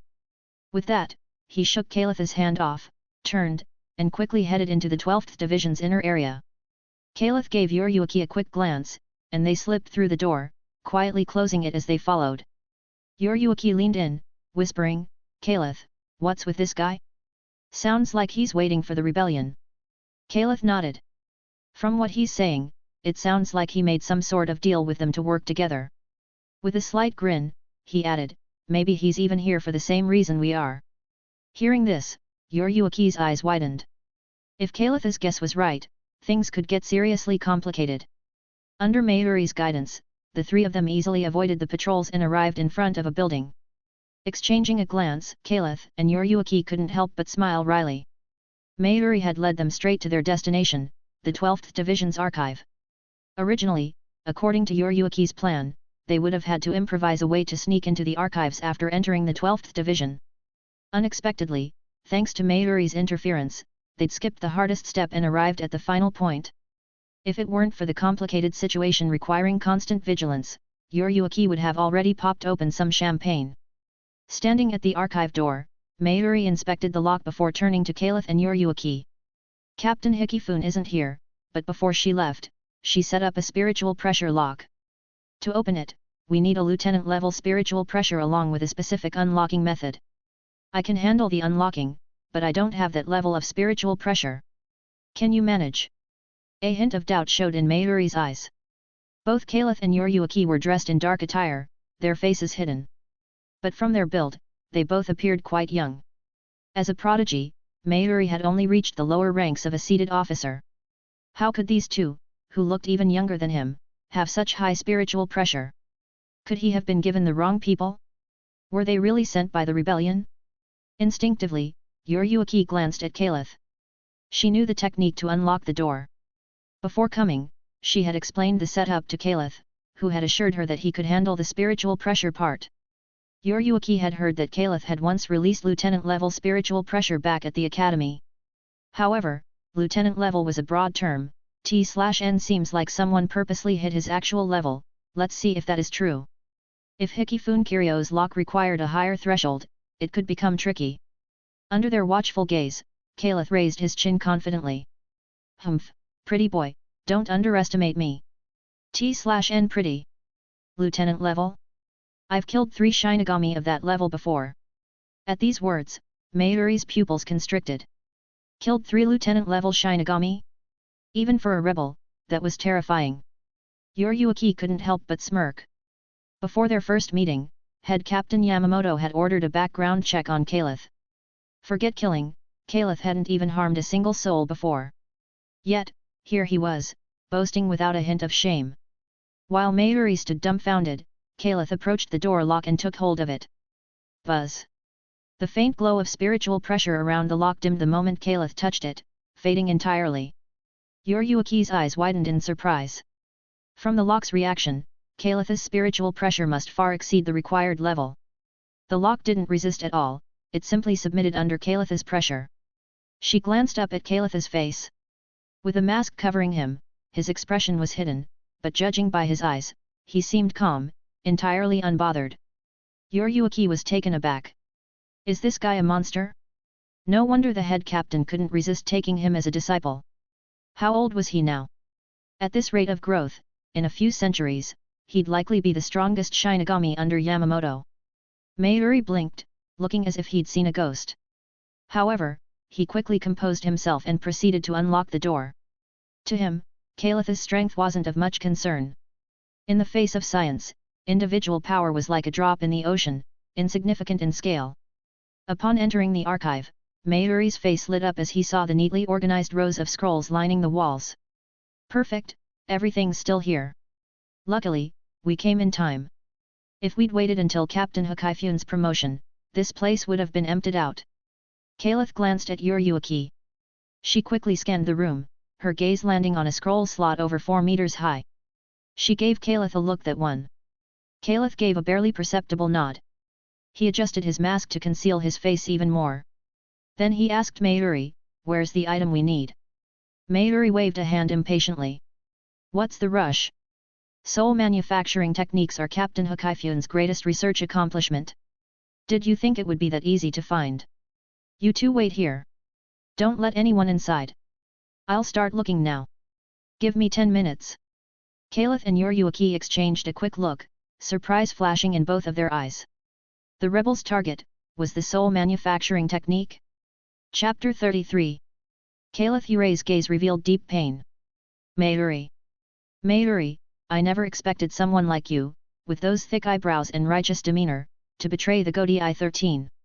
After a brief moment of reflection, Kaelith turned to Yuruki. Cousin, make your move. As soon as the words left his mouth, Yuruki's figure disappeared from her position. What? Mayuri froze, confused by what Kaelith meant. But upon seeing Yuruki's sudden use of Shunpo, he instinctively guessed something. Mayuri's heart tightened as he immediately drew his Zanpakuto. Damn it, are you two planning to defect? His eyes darted rapidly, trying to follow Yuruki's movements. Before long, he spotted Yuruki in midair, standing on a temporary platform made of spirit particles. At the same time, her hands moved swiftly over the control console of the scroll compartment. With each spiritual marker entered by Yuruki, the locks on the compartment clicked, unlocking one by one. Mayuri's eyes widened as if he were deep in thought. A second later, his pupils suddenly contracted. No, no. You two weren't sent by the rebels. That place is where Captain Anohana stored data a few years ago. It hasn't been accessed in years. The data on artificial souls isn't even there. Damn it. Who are you two? Gripping his Zanpakuto tightly, Mayuri glared at Kaelith with fury and demanded, since you're so eager to reveal yourselves, I'll make you talk. Kaelith let out a small laugh and also drew his Asachi. I am the leader of the Akatsuki, Pain.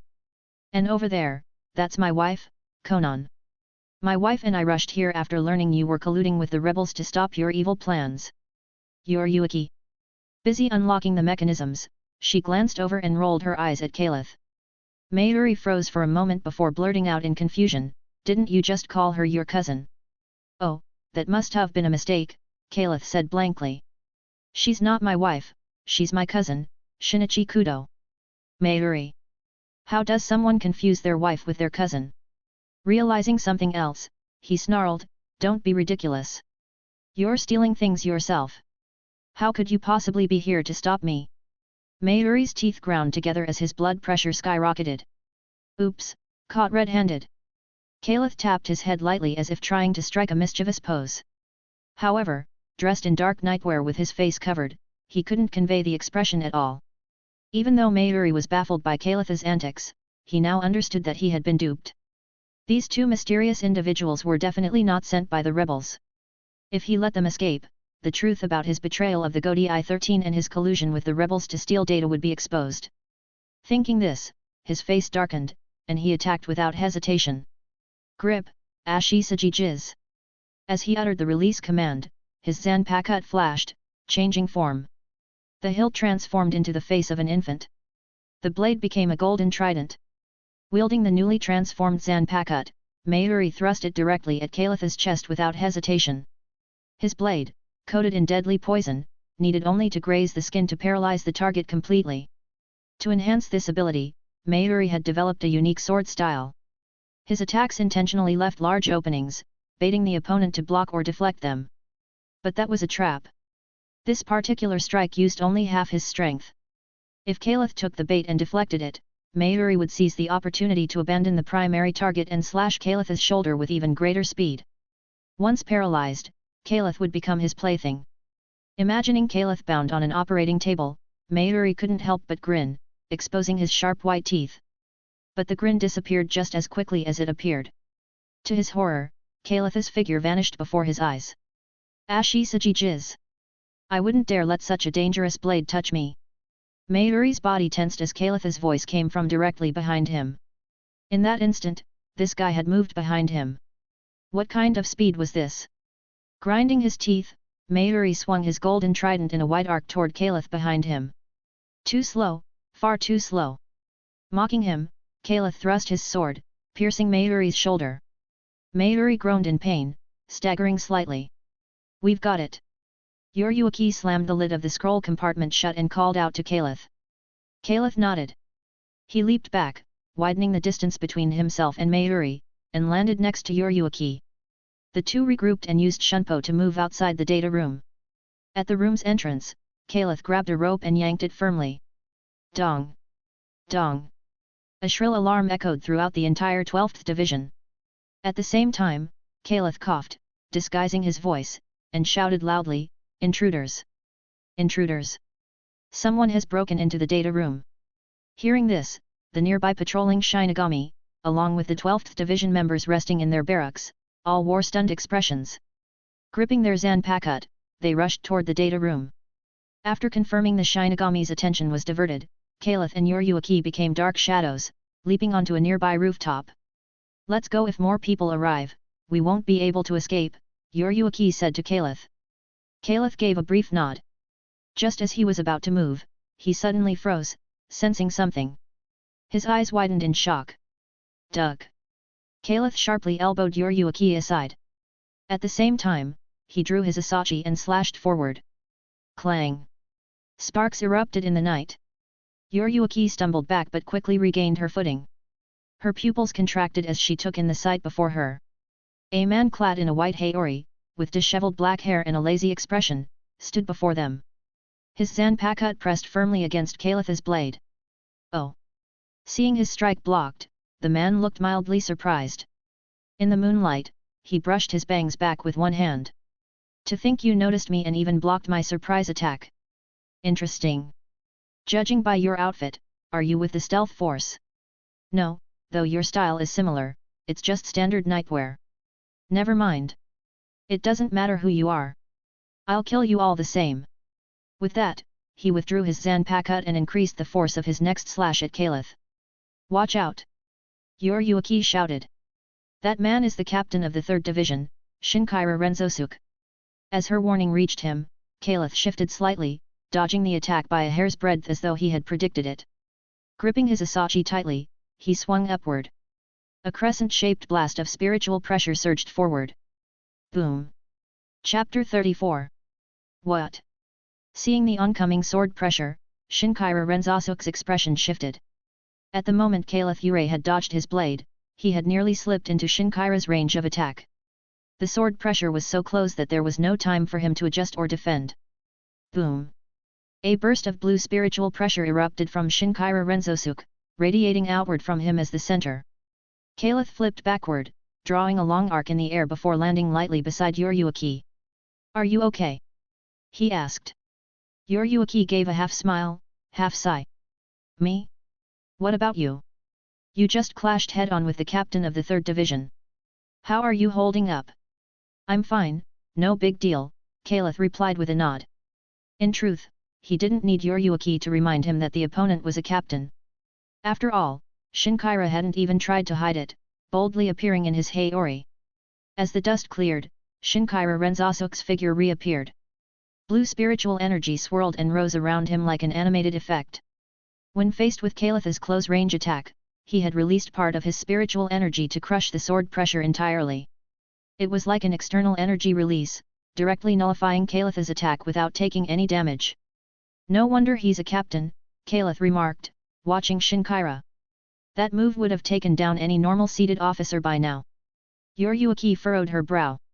This guy, did he even realize how dire the situation was?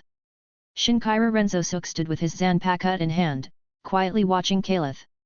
Through the mask, he couldn't see Kaelith's face. The spiritual energy contained in that sword pressure was also unfamiliar to him. It must be someone he didn't know. In that case, killing him wouldn't be a problem, would it? Sensing the killing intent emanating from Shin'ō, Yurei quickly spoke up. Captain Shin'ō. We are members of the stealth force. We received intelligence that thieves might infiltrate the 12th Division tonight, so we hid here in advance. As she spoke, she pulled out a wooden badge from her waist. This is my authorization token. If you're suspicious, you can verify with Lieutenant Mada. Shin'ō tilted his head slightly at her words. I see, the stealth force, is it? Seeing that Shin'ō seemed to accept her explanation, Yurei exhaled slightly in relief. But in the next instant, Shin'ō suddenly appeared in front of her. With a flash of silver light, his Zanpakuto slashed toward her neck. Yurei's eyes widened. She hadn't expected Shin'ō to attack her without hesitation after hearing her identity. Was this guy insane? No, something was wrong. This guy wasn't here to catch thieves. A terrifying realization struck Yurei like lightning. She tried to use Shunpo to evade, but she was a step behind Shin'ō's movements and missed the best moment to dodge. At this point, all she could do was try to avoid a fatal wound. Whether her stomach would be sliced open was already beyond her control. However, Kaelith seemed to have anticipated Shin'ō's attack. Before Shin'ō's blade could strike, Kaelith kicked Yurei away. Bang! Before the blade could reach her, Yurei's body was sent flying like a cannonball from Kaelith's kick. T/N he is starting to remind me of Vegeta. Shin'ō's blade cut through the air, and his brows furrowed. This troublesome brat had interfered with him twice now. Wait, brat?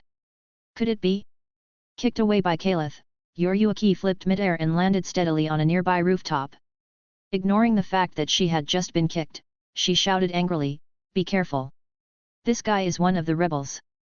Although surprised and angry, she managed to swallow her first words and refrained from shouting Kaelith's name. Hearing this, Shin'ō clicked his tongue and was about to speak when Kaelith grinned and said, "Idiot, wasn't that obvious?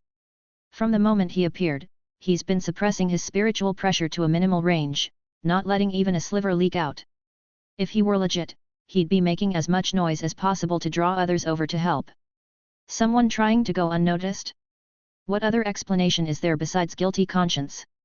Hearing this, Yurei froze for a moment before a look of realization appeared on her face. Then she glanced at Kaelith, surprised. This guy, despite having no stealth force training, had noticed such a subtle flaw in such a short time. Yurei smirked slightly. As expected, she was right. This guy was perfect for the 2nd Division. Shin'ō clapped lightly. "Impressive, kid. I didn't expect you to be not only a genius in combat but also so sharp in analysis. No wonder the Captain Commander took you in as his disciple. Am I wrong, genius of the Shin'ō Academy, Kaelith Yurei?" Hearing this, Kaelith tilted his head. "Kaelith Yurei? Oh, I've heard of him. Handsome, elegant, supremely talented, the pride of Shin'ō Academy, right? While I might have a bit of talent myself, I'm nowhere near his level. Allow me to introduce myself. My name is Musashi, and over there is my cousin, Kojiro. Captain Shin'ō, please take good care of us brothers." Yurei. How many names were they going to go through tonight? Hearing Kaelith's words, Shin'ō frowned slightly. From all the clues, the boy in front of him matched the description of Kaelith Yurei. But his self-introduction didn't sound made up. After thinking for a moment, Shin'ō shook his head lightly. It didn't matter. Whether he was Kaelith Yurei or not, he had to die today. If he didn't kill these two, his collaboration with the rebels would be exposed. He had to kill them as quickly as possible and retrieve the artificial soul data from the data room. No one would ever find out it was him. Having made up his mind, Shin'ō raised his zanpakut. Seeing his movements, Kaelith narrowed his eyes. Gripping his blade with both hands, he said softly, "I'll hold him off. You go. Before he kills me, call for reinforcements. Whether I survive depends on how fast you move." Hearing this, Yurei took a deep breath. Without wasting any words, she turned and moved. Noticing her movement, Shin'ō's figure blurred as he moved to intercept her. Kaelith, standing in the way, poured spiritual pressure into his blade. This strike was many times more powerful than the previous ones. If Kaelith dared to block, Shin'ō would cleave him in two with one slash. Feeling the immense power of the strike, Kaelith's expression shifted. But he didn't retreat. Instead, he swung his blade to meet the attack. If he could hold Shin'ō back, Yurei might live, and he might have a chance too. If he couldn't stop Shin'ō, both of them would die. Just as Shin'ō's blade was about to land, a voice rang out. "Oh my, what's all the commotion? Why are you all gathered at my house?" Hearing this, Shin'ō's face showed panic for the first time. Chapter 35. Suddenly, a voice echoed softly, as if it had appeared directly in everyone's ears. The tone was gentle, almost melodic, belonging to a woman who sounded elegant and refined. But Kawarinosuke's face turned deathly pale, as though he had just heard a curse from the depths of the abyss. He whipped his head around, frantically scanning the area. "Impossible! How are you here? You were supposed to be in the Soul King Palace. How can you be here?" The woman laughed lightly at his panic. "I decided not to go and came back instead." As her words lingered in the air, a figure descended from the sky, landing gracefully beside Kaelith Yurei. Kaelith's eyes lit up with admiration as he took in the newcomer. She had long, flowing pink hair, a tall and striking figure, and an air of elegance. But what caught the most attention was the rather prominent presence at her chest. This Shinigami's attire bore some resemblance to Rangeka Matsumoto's, with a loose neckline that revealed a generous portion of her curves. Kaelith's gaze was inevitably drawn there before he noticed the white haori draped over her shoulders. Another captain? Judging by Kawarinosuke's reaction, this woman didn't seem to be aligned with the rebels. And from her earlier mention of gathering at my place, Kaelith quickly deduced her identity. The captain of the 12th Division, inventor of artificial souls, Hikifune Kiryu. Seeing Kiryu, Kawarinosuke recoiled as if scalded, retreating a considerable distance. His wide eyes fixated on her, and the hand clutching his zanpakut trembled slightly. Watching Kamikawa's reaction, Kaelith was puzzled. Both were captains. There might be a gap in strength, but was it enough to warrant such fear? Even Seijin Komamura, as underwhelming as his combat skills were, never cowered when facing other captains. And yet, Kawarinosuke seemed more spineless than a dog. In contrast to Kamikawa's intense apprehension, Hikifune Kiryu exuded nothing but ease and calm. She lowered her gaze and curiously examined Kaelith. "You're quite something, young one, to be able to spar with Rinosuke. What's the matter? Fighting over loot?" Hearing this, Yurei's heart skipped a beat. If Hikifune Kiryu mistook them for enemies, things could spiral out of control. Admitting that they were there to steal would ironically be less troublesome than being viewed as foes. Before Yurei could speak, Kaelith raised his hand and removed his mask. "Good evening, Captain Hikifune," he said politely. "I'm Kaelith Yurei, a student from Shin'ō Academy." He then gestured toward Yurei, pulling her closer and removing her mask as well. "And this is Lady Yurei Shion, head of the Shion family." Hikifune's eyes brightened upon seeing Yurei. "Little Yurei. It's been ages. Did you miss your big sister?" She opened her arms and gave Yurei a warm hug. Yurei let out a muffled groan, overwhelmed by the pressure of Kiryu's presence. Thankfully, Kiryu released her after a brief embrace and turned her attention back to Kaelith. "So, you're the Kaelith Yurei I've heard about," she mused. "No wonder Commander Yamamoto has taken an interest in you. At your age, I couldn't even hold my own against a senior officer, let alone spar with a captain." She sighed wistfully. Yurei blinked, stunned. Hikifune Kiryu was sparring with officer-level Shinigami during her academy days? Another monster. Kaelith responded with a modest smile. "It's all thanks to Commander Yamamoto's teachings." Kiryu nodded approvingly, then glanced at the pair with curiosity. "So, what brings the genius of Shin'ō Academy and the Shin'ō family heiress here tonight? Her gaze sharpened as she looked at Yurei. You're not here to steal something, are you? Yurei averted her eyes, remaining silent. Kaelith cleared his throat and quickly intervened. Captain Hikifun, after graduating, I hope to join the 2nd Division. I requested Lady Yurei to teach me cover techniques. While practicing in Siraidii, we passed near the 12th Division and heard the alarm bell. Naturally, we couldn't ignore such a disturbance. Despite knowing we were outmatched, we acted as per a Shinigami's duty and confronted the intruder. He bowed slightly, adding, it seems, however, that this was part of a trap you had set. I deeply apologize for our interference. Yurei bit her lip, stifling her laughter.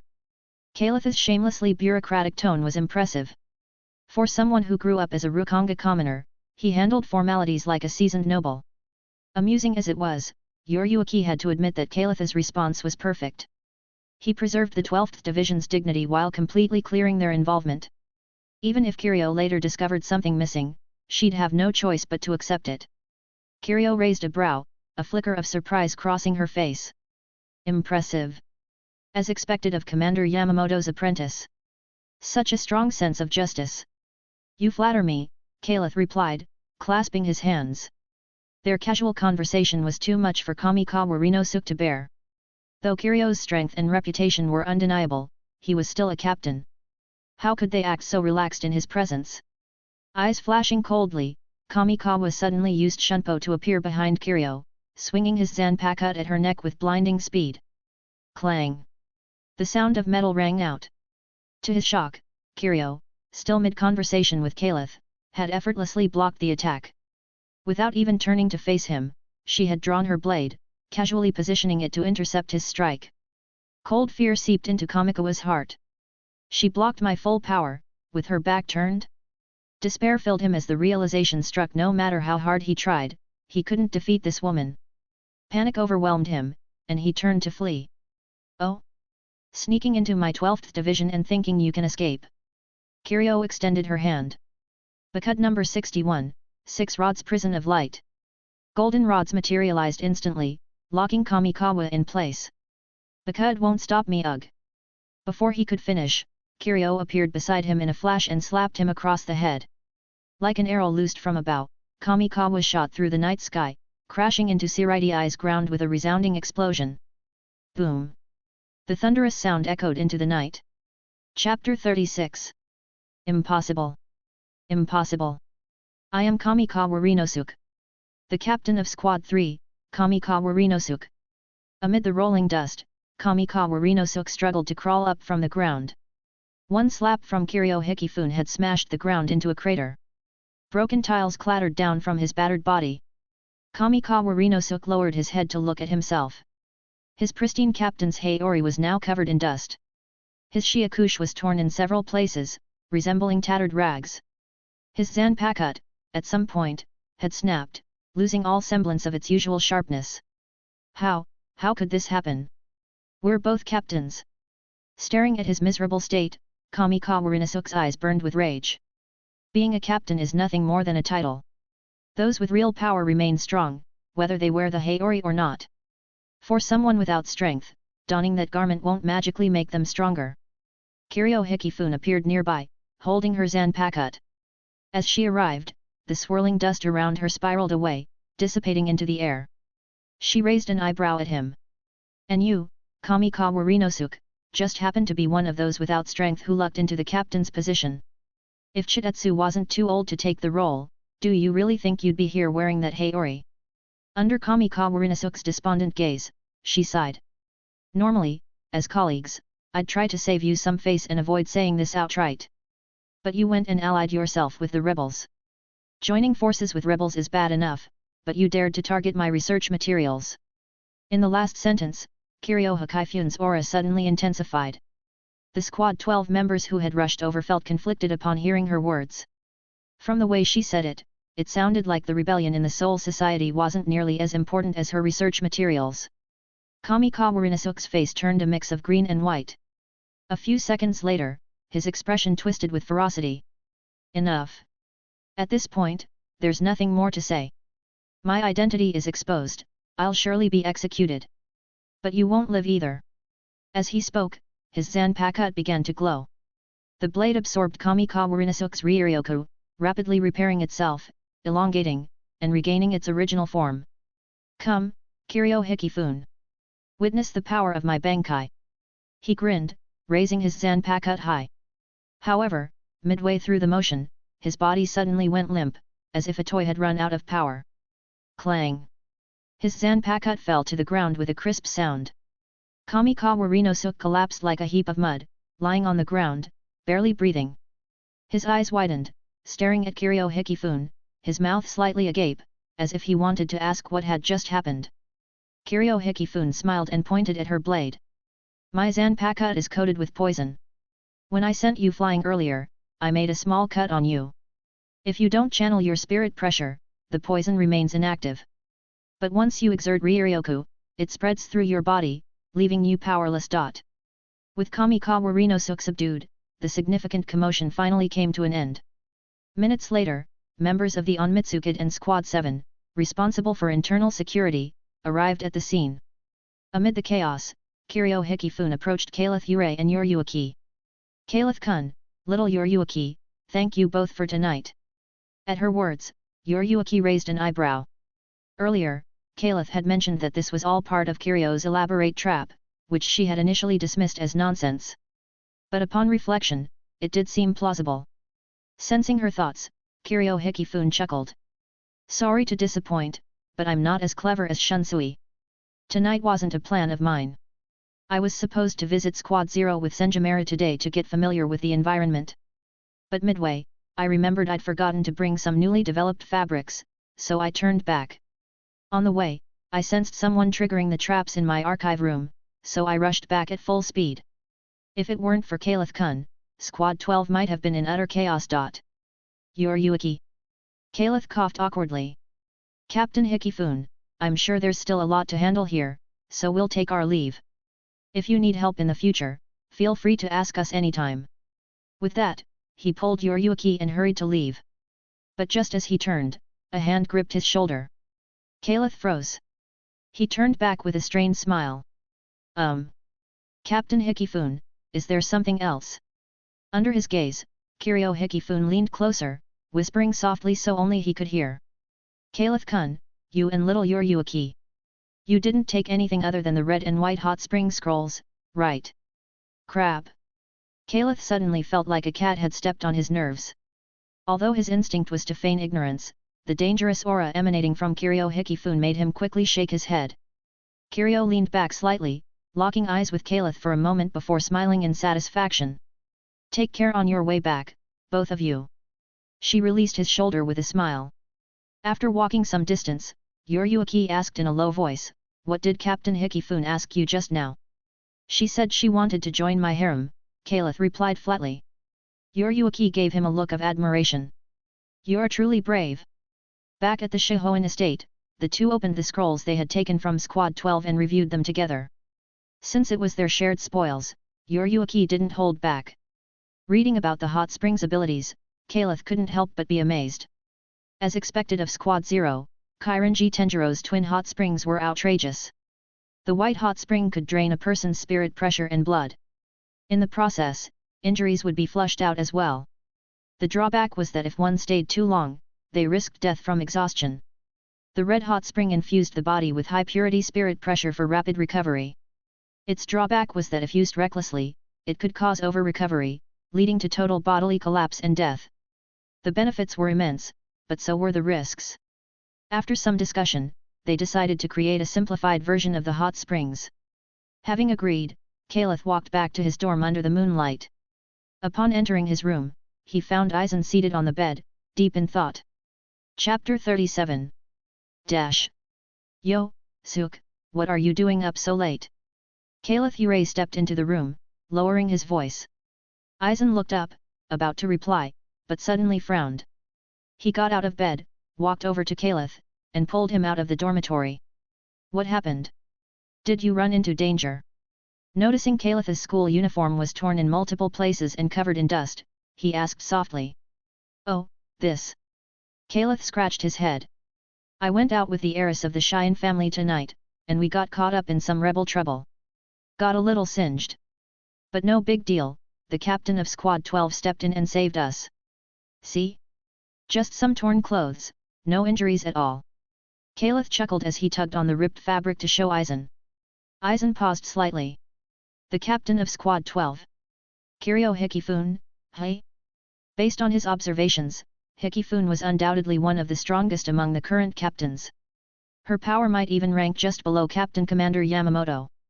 With someone like Hikifune involved, there was indeed nothing to worry about. After a moment's thought, he casually asked, who were the rebels? Rebels, what was his name again? Kaelith squinted, thinking for a few seconds. The captain he saw didn't appear in the original story, probably someone from a generation even older than a century ago.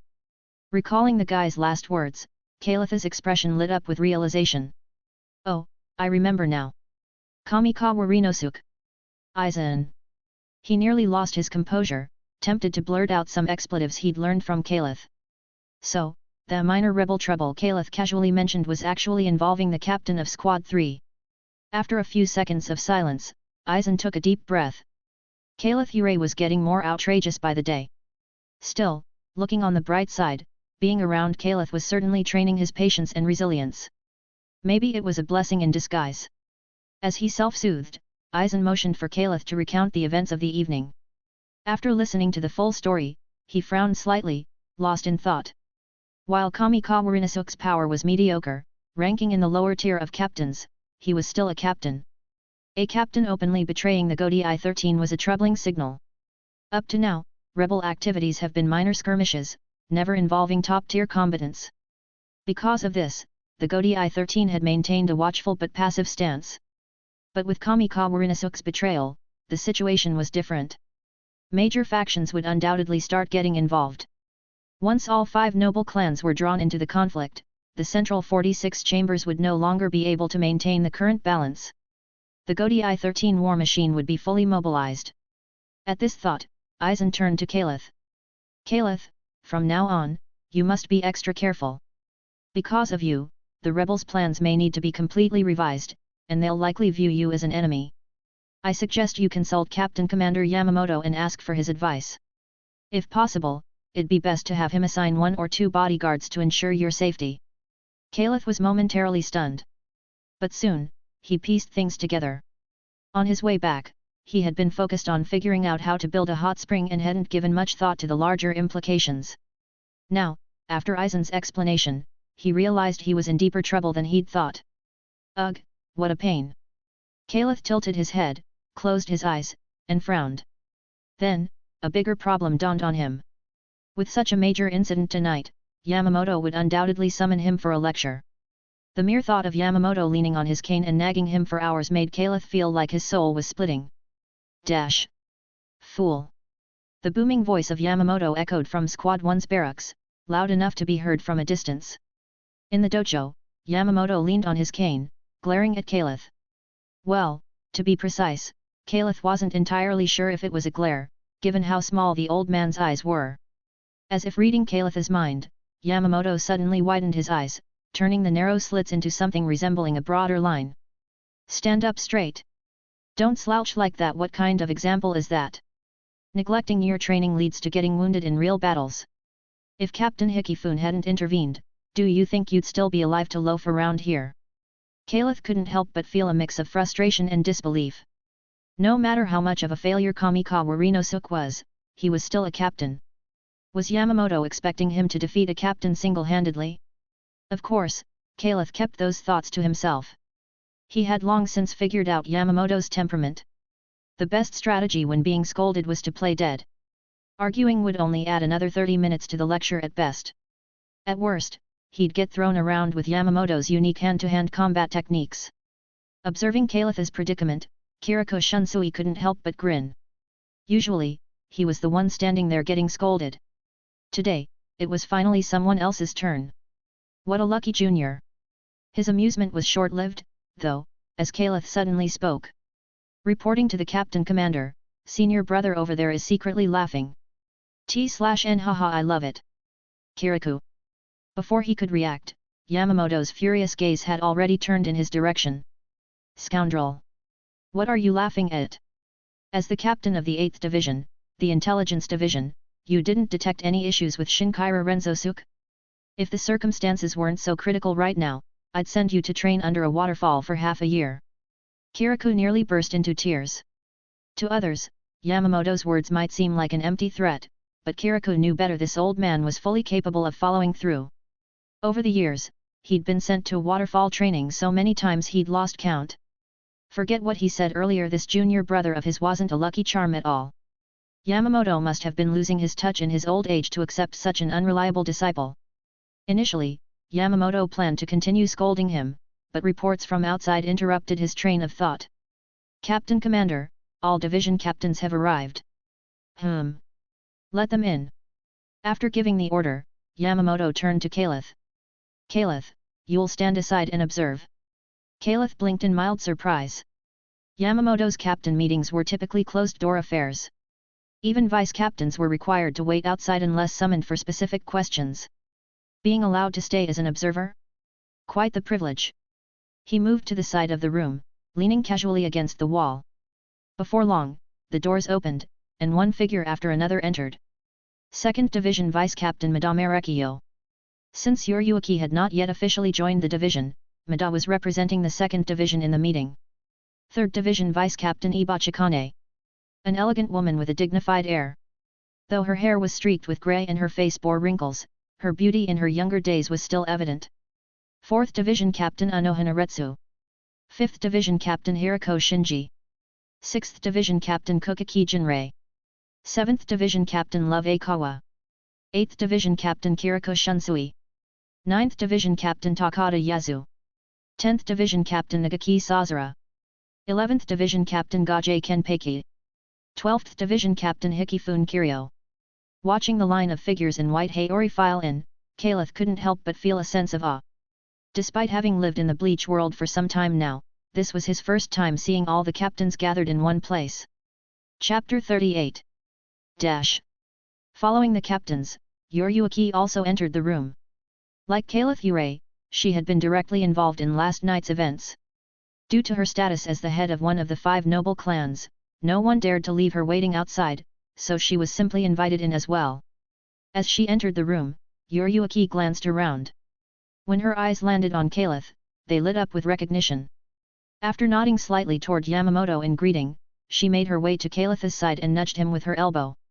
Hey, Kaelith, how does it feel standing here? My feet hurt. I'd rather sit, Kaelith replied with a shrug. Yurei couldn't help but smile. This guy truly had no regard for formalities. She herself was often scolded by the elders for being too carefree and unrestrained. Even so, she'd never dare imagine sitting down during a captain's meeting. Many of the captains had noticed Yurei's interaction with Kaelith and shifted their attention toward him. Their reactions varied. Most were simply curious, wondering what kind of disciple the head captain had taken under his wing. Anohana and Yokotake offered Kaelith polite nods, smiling warmly. Kiryo Hikifune blinked playfully and gave him a wink. The 11th Division captain, a short, dark-skinned man with several scars across his face, exuded an intimidating aura. He squinted at Kaelith, then dismissively curled his lips. Kaelith gave him a curious look but didn't dwell on it. Instead, his attention focused on Kokaki Jinrei. The elder appeared as ancient as Yamamoto himself, with a deeply wrinkled face and snow-white hair. Yet, like Yamamoto, his power had not diminished with age. After synchronizing with Aizen's abilities, Kaelith's intuition had sharpened considerably. For most captains, he could gauge their strength fairly well. But Jinrei was like a deep, unfathomable abyss. Observing Jinrei's calm demeanor, Kaelith felt a slight sense of relief. It didn't seem like anything was wrong with Jinrei's son, Shun Kokaki. If something had happened to his son, no matter how composed Jinrei was, it would have shown in some way. Sensing Kaelith's gaze, Jinrei suddenly turned his head, locking eyes with him. Kaelith froze for a moment before attempting a polite smile. Jinrei, however, showed no reaction. After staring at him for 2 seconds, he looked away, his expression impassive. "Tch, this old man," Kaelith muttered under his breath, a hint of annoyance flashing in his eyes. This old geezer had offended him today. Someday, he'd get even. Yes, perhaps he'd take Shun to a lively entertainment district for some fun. Knowing Jinrei's personality, hearing about such an outing would likely spike his blood pressure. The thought brought a mischievous grin to Kaelith's face.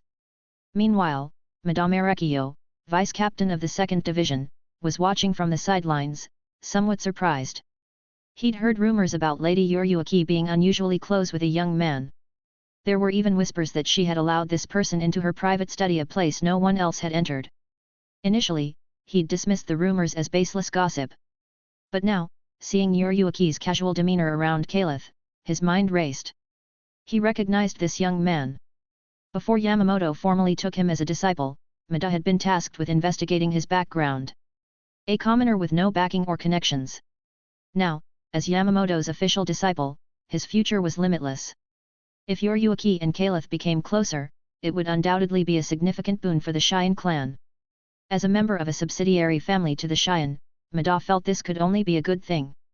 His impression of Kaelith immediately improved. He resolved to get closer to him after the meeting. Though, taking Kaelith to a lively district was out of the question, Lady Yuruaki would never let him hear the end of it. After some thought, Mada had a better idea. If Kaelith were to marry into the Cheyenne clan, he would inevitably join the 2nd Division. By teaching him skills useful for the division ahead of time, Mada could solidify a meaningful bond.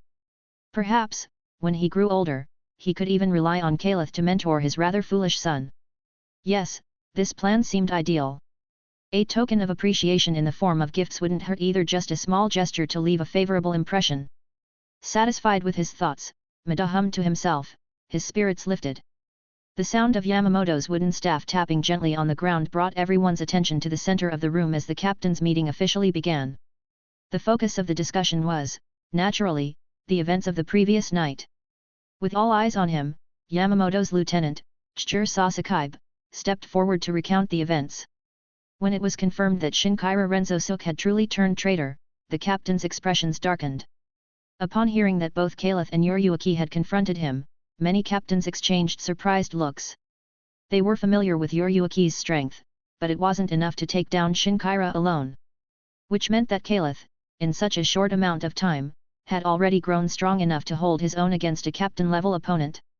Even though Shin'ō wasn't particularly skilled, and the encounter had been brief, it was still impressive. No wonder Yamamoto, who hadn't taken a disciple in centuries, had made an exception. If they were in Yamamoto's position, they wouldn't let such talent slip through their fingers either. The 11th Division captain furrowed his brows, lost in thought. Jinrei Kukaki raised his eyelids slightly, casting another glance at Kaelith. As the room settled, Yamamoto continued, regarding Shin'ō Renzosuke, the Central 46 has issued a verdict. Shin'ō Renzosuke, former captain of the 3rd Division, has committed grave crimes. Effective immediately, he will be imprisoned in the nest of maggots for 514 years and stripped of his title as 3rd Division captain. Today's meeting is to discuss a successor for the position of 3rd Division captain. At this, all eyes turned to the 3rd Division's vice captain, Iba Chikane. Stepping forward, Chikane respectfully addressed Yamamoto, head captain, I have a recommendation for the new captain of the 3rd Division. Third seat of the 3rd Division Rose Torabashi. Yamamoto narrowed his eyes slightly. Torabashi. Rose, is it? The name was familiar among the captains. Before Shinji Hiriko's appointment, the 5th Division captain had been Maika Torabashi. Can Torabashi Rose wield Bankai? Yamamoto asked. Chikane nodded firmly. Yes, head captain. He has already mastered it. Very well, Yamamoto said with a nod. In 10 days, we will hold the captain promotion ceremony. With the matter of the 3rd Division's captain settled, Kaelith assumed the meeting was nearing its end. Just as he thought this, Yamamoto suddenly turned to look at him. Caught off guard, Kaelith stared back in slight confusion as Yamamoto spoke slowly. Kaelith Yurei, student of Shin'ō Academy. At the end of this month, apply for the early graduation exam. Once you have your diploma, report to the 1st Division. The position of 5th seat in the 1st Division has been vacant for half a month. You will assume this position. Hearing this, Yuruaki's expression immediately shifted. T/N he stole your man, pause. Chapter 39. Please wait, Genrisaya-sama. Yuruaki reached out, grabbing Kaelith Yurei's wrist. Pulling Kaelith, she quickly took a few steps forward, passing by 2 captains to stand across from Yamamoto. "Shihoin-sama, is there an issue?" Yamamoto asked slowly. Yurei spoke up boldly, "Genrisai-sama, Kaelith Yurei already promised me he'd join the 2nd Division after graduation. As the captain commander, surely you won't let your student go back on his word." Hearing this, Yamamoto was slightly taken aback and looked toward Kaelith Yurei. Kaelith let out a small sound of surprise. Just as he was about to speak, he felt a sudden pinch at his side. Without thinking, Kaelith reached out to pinch Yurei back. From behind, several captains watched the battle between the two with subtle expressions. Pushing Yurei's hand away, Kaelith nodded and said, "Yes, sensei, I promised Yurei that after graduation, I'd join the 2nd Division." They had agreed on this condition while learning the transformation technique together. Although he was often accused of being unreliable, Kaelith usually kept his promises. Seeing Kaelith standing next to Yurei, Yamamoto felt a slight urge to hold his forehead in exasperation. He knew exactly what kind of person Kaelith was. Under normal circumstances, he wouldn't interfere with his students' personal relationships. But Shihoin Yurei was the head of one of the 5 noble families, the Shihoin family. Once associated with the Shihoin name, trouble would surely follow. After a few seconds of contemplation, he slowly began to speak. "Ahem, ahem." Just as Yamamoto was about to say something, Kaelith started coughing, interrupting him. Yamamoto couldn't help but frown. Under his gaze, Kaelith scratched his head and gave a wide grin. "No need for reminders, sensei. I'll work hard and won't bring shame to you." Looking at Kaelith's silly grin, Yamamoto remained silent for a long while. Then, he turned his gaze toward Madame Arekio. "Lieutenant Mada. Why yes." Mada was taken aback, quickly straightening up. Yamamoto spoke in a grave tone, "Lieutenant Mada, Kaelith Yurei's safety is now in your hands." Madame Arekio. Upon hearing Yamamoto's words, Mada nearly cried. Kaelith Yurei had fought Shinkaira Renzosuke and single-handedly foiled a crucial plan of the rebels. Now, Kaelith had amassed considerable hatred from the rebel side.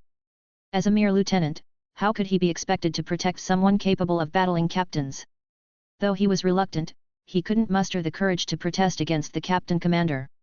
He quickly bowed, "Yes, Captain Commander." Yamamoto gave a slight nod.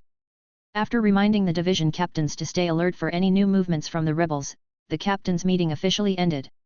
The captains all bowed to Yamamoto, then turned to leave. Yurei chuckled, nudging Kaelith with her elbow. "Not bad. Sticking to your principles, even when facing the captain commander. No wonder I took an interest in you. And especially that part where you played dumb to interrupt him. I'm really starting to admire you." Hearing this, Kaelith couldn't help but roll his eyes. The reason he interrupted Yamamoto was simple. If Yamamoto had tried to pressure him into joining the 1st Division in front of all the captains, it would have damaged his reputation. Moreover, it would offend the Shihoin family, one of the noble families. In peaceful times, Yamamoto wouldn't care about such a minor issue. But in the current situation, his authority needed to remain unshaken. At the very least, it couldn't be compromised over something trivial involving Kaelith. Seeming to guess his intentions, Yurei smirked slightly. She didn't mind men with a sense of loyalty. Suddenly, a voice called out from behind them. "Kaelith Yurei." The two stopped in their tracks and turned to look. Kojiro Sōsuke stood not far behind, silently looking at Kaelith. Yurei frowned slightly. Kojiro Sōsuke was the lieutenant of the 1st Division. Was he here to settle a score with Kaelith on behalf of his captain? That couldn't be, right? There were still captains nearby who hadn't gone far. But then again, maybe he was planning to use the element of surprise. While she quickly considered these possibilities, Madame Arekio noticed the situation and hurried over, positioning himself in front of Kaelith. Under their watchful eyes, Sōsuke bowed to Kaelith. "I sincerely apologize for the great trouble caused by our captain's mistake. If there's ever anything you need from me, please don't hesitate to let me know. I will do my utmost to make amends for the inconvenience." With that, he straightened up, nodded at Kaelith, and walked away. Graduating early, by the end of the month. In the Kenned dojo of the Shin Academy, Aizen was diligently practicing his sword technique. Hearing Kaelith's words, he paused and looked over. "Yes, the captain commander gave the order. I don't have much choice. It seems my pure, idyllic student days are coming to an end. Kaelith sat cross-legged on the floor, resting his chin on one hand with a sigh. He hadn't even been enrolled in Shin'ō Academy for half a year. When he watched the anime, he thought it was unbelievable that Ichimaru Jin graduated in just a year. Now, he was graduating even earlier. Thinking about it, he looked at Aizen. If Aizen was willing, he could graduate with him. They'd join the second division together, giving him a familiar face. He couldn't help but laugh. Expecting Aizen to reveal his true strength willingly was as likely as finding 100 gold coins lying on the street. While he was lost in thought, Aizen asked, "What's the final judgment for Shin'ō Renzosuke?" Kaelith snapped back, considering for a moment, then replied, "He's been sent to the nest of maggots, for about 500 years, I think." "What?" Hearing this, Aizen frowned. Kaelith looked at him curiously, "What's wrong?" Holding his bamboo sword, Aizen slowly sat down. The nest of maggots is for potential criminals or those with minor offenses. Given Shin'ō's crimes, even if he wasn't sentenced to death, he should have been sent to Mukan. T/N It is the 8th and final level of the underground prison. Aizen was sentenced there for 20,000 years. Mimicking Kaelith, Aizen rested his chin on his hand, lost in thought. Kaelith wasn't in a hurry, he was used to Aizen's frequent contemplative silences. He took out his asachi, placed it across his knees, and began meditating. After a while, Aizen finally spoke up. "I'll apply for an early graduation with you at the end of the month." Even deep in meditation, Kaelith opened his eyes in surprise at that statement. Chapter 40. Even during his sword meditation, Kaelith Yurei was jolted awake by Aizen's statement. He stared blankly for a couple of seconds before asking reflexively, "What did you say?" "I said, I'll be taking the graduation exam at the end of the month as well." Aizen repeated himself with unwavering calm in response to Kaelith's bewildered question. Kaelith couldn't help but tilt his head in confusion. Aizen, planning to graduate early? And not just early, but 5.5 years early? This kind of grandstanding didn't seem like something he would do. Pondering, Kaelith reached out to check Aizen's forehead to see if he was feverish. Aizen swatted Kaelith's hand away. "What are you doing?" "Just checking if you're ill," Kaelith replied. Aizen. It was hard to say if he was ill, but Kaelith definitely was, and it wasn't mild. He closed his eyes to compose himself, trying not to get irritated by Kaelith's antics. A few seconds later, he opened his eyes and said, "Kaelith, have you considered what Shin'ō Renzosuke's sentencing implies?" "Shin'ō?" Kaelith arched an eyebrow. Tired of waiting for him to think, Aizen directly said, "As I just mentioned, Shin'ō Renzosuke's crimes should have sent him straight to Mukan. Since he wasn't confined there, it suggests that there's a problem within the Central 46. The shadow of the 5 great noble families behind the rebels isn't hard to guess, but I initially thought only one of the 5 families was involved. Although the rebels have some influence in the Central 46, they were in a relatively disadvantaged position and barely managing. But now it seems I was wrong. The ability to protect Shin'ō Renzosuke means that the rebels have gained significant sway within the Central 46. He looked at Kaelith solemnly, "Do you understand what I'm implying? The rebels likely have the backing of more than one of the great noble families. And within the Gotei 13, the captains swayed by the rebels aren't limited to Shin'ō alone. If you dive headfirst into this, you'll inevitably fall into the traps set by those hidden within. At that time, your status as the head captain's student won't be a lifeline but a liability." Upon hearing this, Kaelith's expression cleared. He suddenly remembered Yuryuki's uneasy face when Yamamoto announced Shin'ō Renzosuke's verdict. At that moment, he thought Yuryuki was merely upset at the mention of Shin'ō. Now, it seemed she might have already considered what Aizen was suggesting, which was why she appeared angry. Then, curiosity got the better of him. If, as Aizen said, more than one of the 5 great noble families were behind the rebels, who could they be? It likely wasn't the Kukaki family, as Jinrei Kukaki had always been the head captain's staunch ally, and there was no reason for his betrayal. Yuryuki was also unlikely, given her straightforward nature and disinterest in convoluted schemes. The Shiba family, since he didn't even know who the current head was, he wouldn't speculate further. That left possibly the 2 lesser-known families. Thinking this, Kaelith frowned and closed his eyes. Yet, he couldn't assume so simply. Noble decisions are often not based on individual personality or preferences. If aligning with the rebels brought significant, hidden benefits, then even the Kukaki and Cheyenne families betting on both sides wasn't out of the question. After a moment, he decided not to dwell on these complex matters. Why should someone like him, earning a modest salary, bother with the machinations of the great feudal system? Looking at Aizen sitting beside him, Kaelith suddenly remembered something and spoke up. Right, Suk, I was learning at the head captain's place recently, and I overheard him talking with the 8th Division captain about something. They mentioned that a mysterious master appeared in Rukanga, having killed many of the rebels' Shinigami. If you have to leave Siraidai, be careful not to run into this master.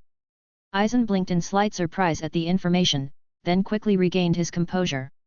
He nodded, all right, I understand. This intelligence from Kaelith was timely. Going forward with his plans to eliminate rebels and collect souls, he'd need to be more cautious. Normally, knowing that his actions had caught the head captain's attention, he would choose to pull back until the heat died down. But now, when he most needed the power, some risks were worth taking, especially when compared to the potential gains from his research. Seeing that Aizen seemed to take the news indifferently, Kaelith crossed his arms and added. Actually, you might not need to worry too much. From what the head captain indicated, they seem to have gathered some intelligence on the person and have already sent someone to capture him. It probably won't be long before this crisis is resolved. As he said this, Kaelith watched Aizen's reaction with interest. Indeed, hearing this, Aizen's expression grew slightly more serious. If Yamamoto had said such things, they were certainly not without basis. Fortunately, Kaelith had brought back this message, or else Aizen might have been caught unprepared and suffered for it. But now that he was forewarned, the situation was different. While pondering, Aizen suddenly paused. He glanced at Kaelith, wondering why he had suddenly shared this information. Although Kaelith sometimes discussed things he witnessed in the First Division, the timing and topic of this conversation seemed too coincidental. Could it be that the head captain already suspected him and had deliberately instructed Kaelith to say this to gauge his reaction? After thinking it over, Aizen dismissed the idea. Unless the head captain was omniscient, there was no reason to suspect an ordinary student like himself. If the head captain were truly omniscient, he wouldn't resort to such convoluted methods. Or perhaps Kaelith had guessed something and was testing him. After watching Kaelith for a few seconds, Aizen averted his gaze. He had probably been overthinking things, becoming overly paranoid. Kaelith, although often unreliable, was certainly a normal person. If he truly knew that Aizen was collecting experimental materials through murder, he couldn't continue to interact with him so normally. If that day came, even if Kaelith didn't turn against him outright, he would likely treat him as a stranger from then on. Imagining that scenario, Aizen smirked slightly. Someone like him, who disregarded norms, had no reverence for rules, and could even disregard life itself, was undoubtedly destined for loneliness. The camaraderie and passion of his student days would eventually become a brief, fond memory in his life. One day, there would be no one left by his side. Thinking about it, it was actually quite amusing. T/N interesting. Thanks for listening.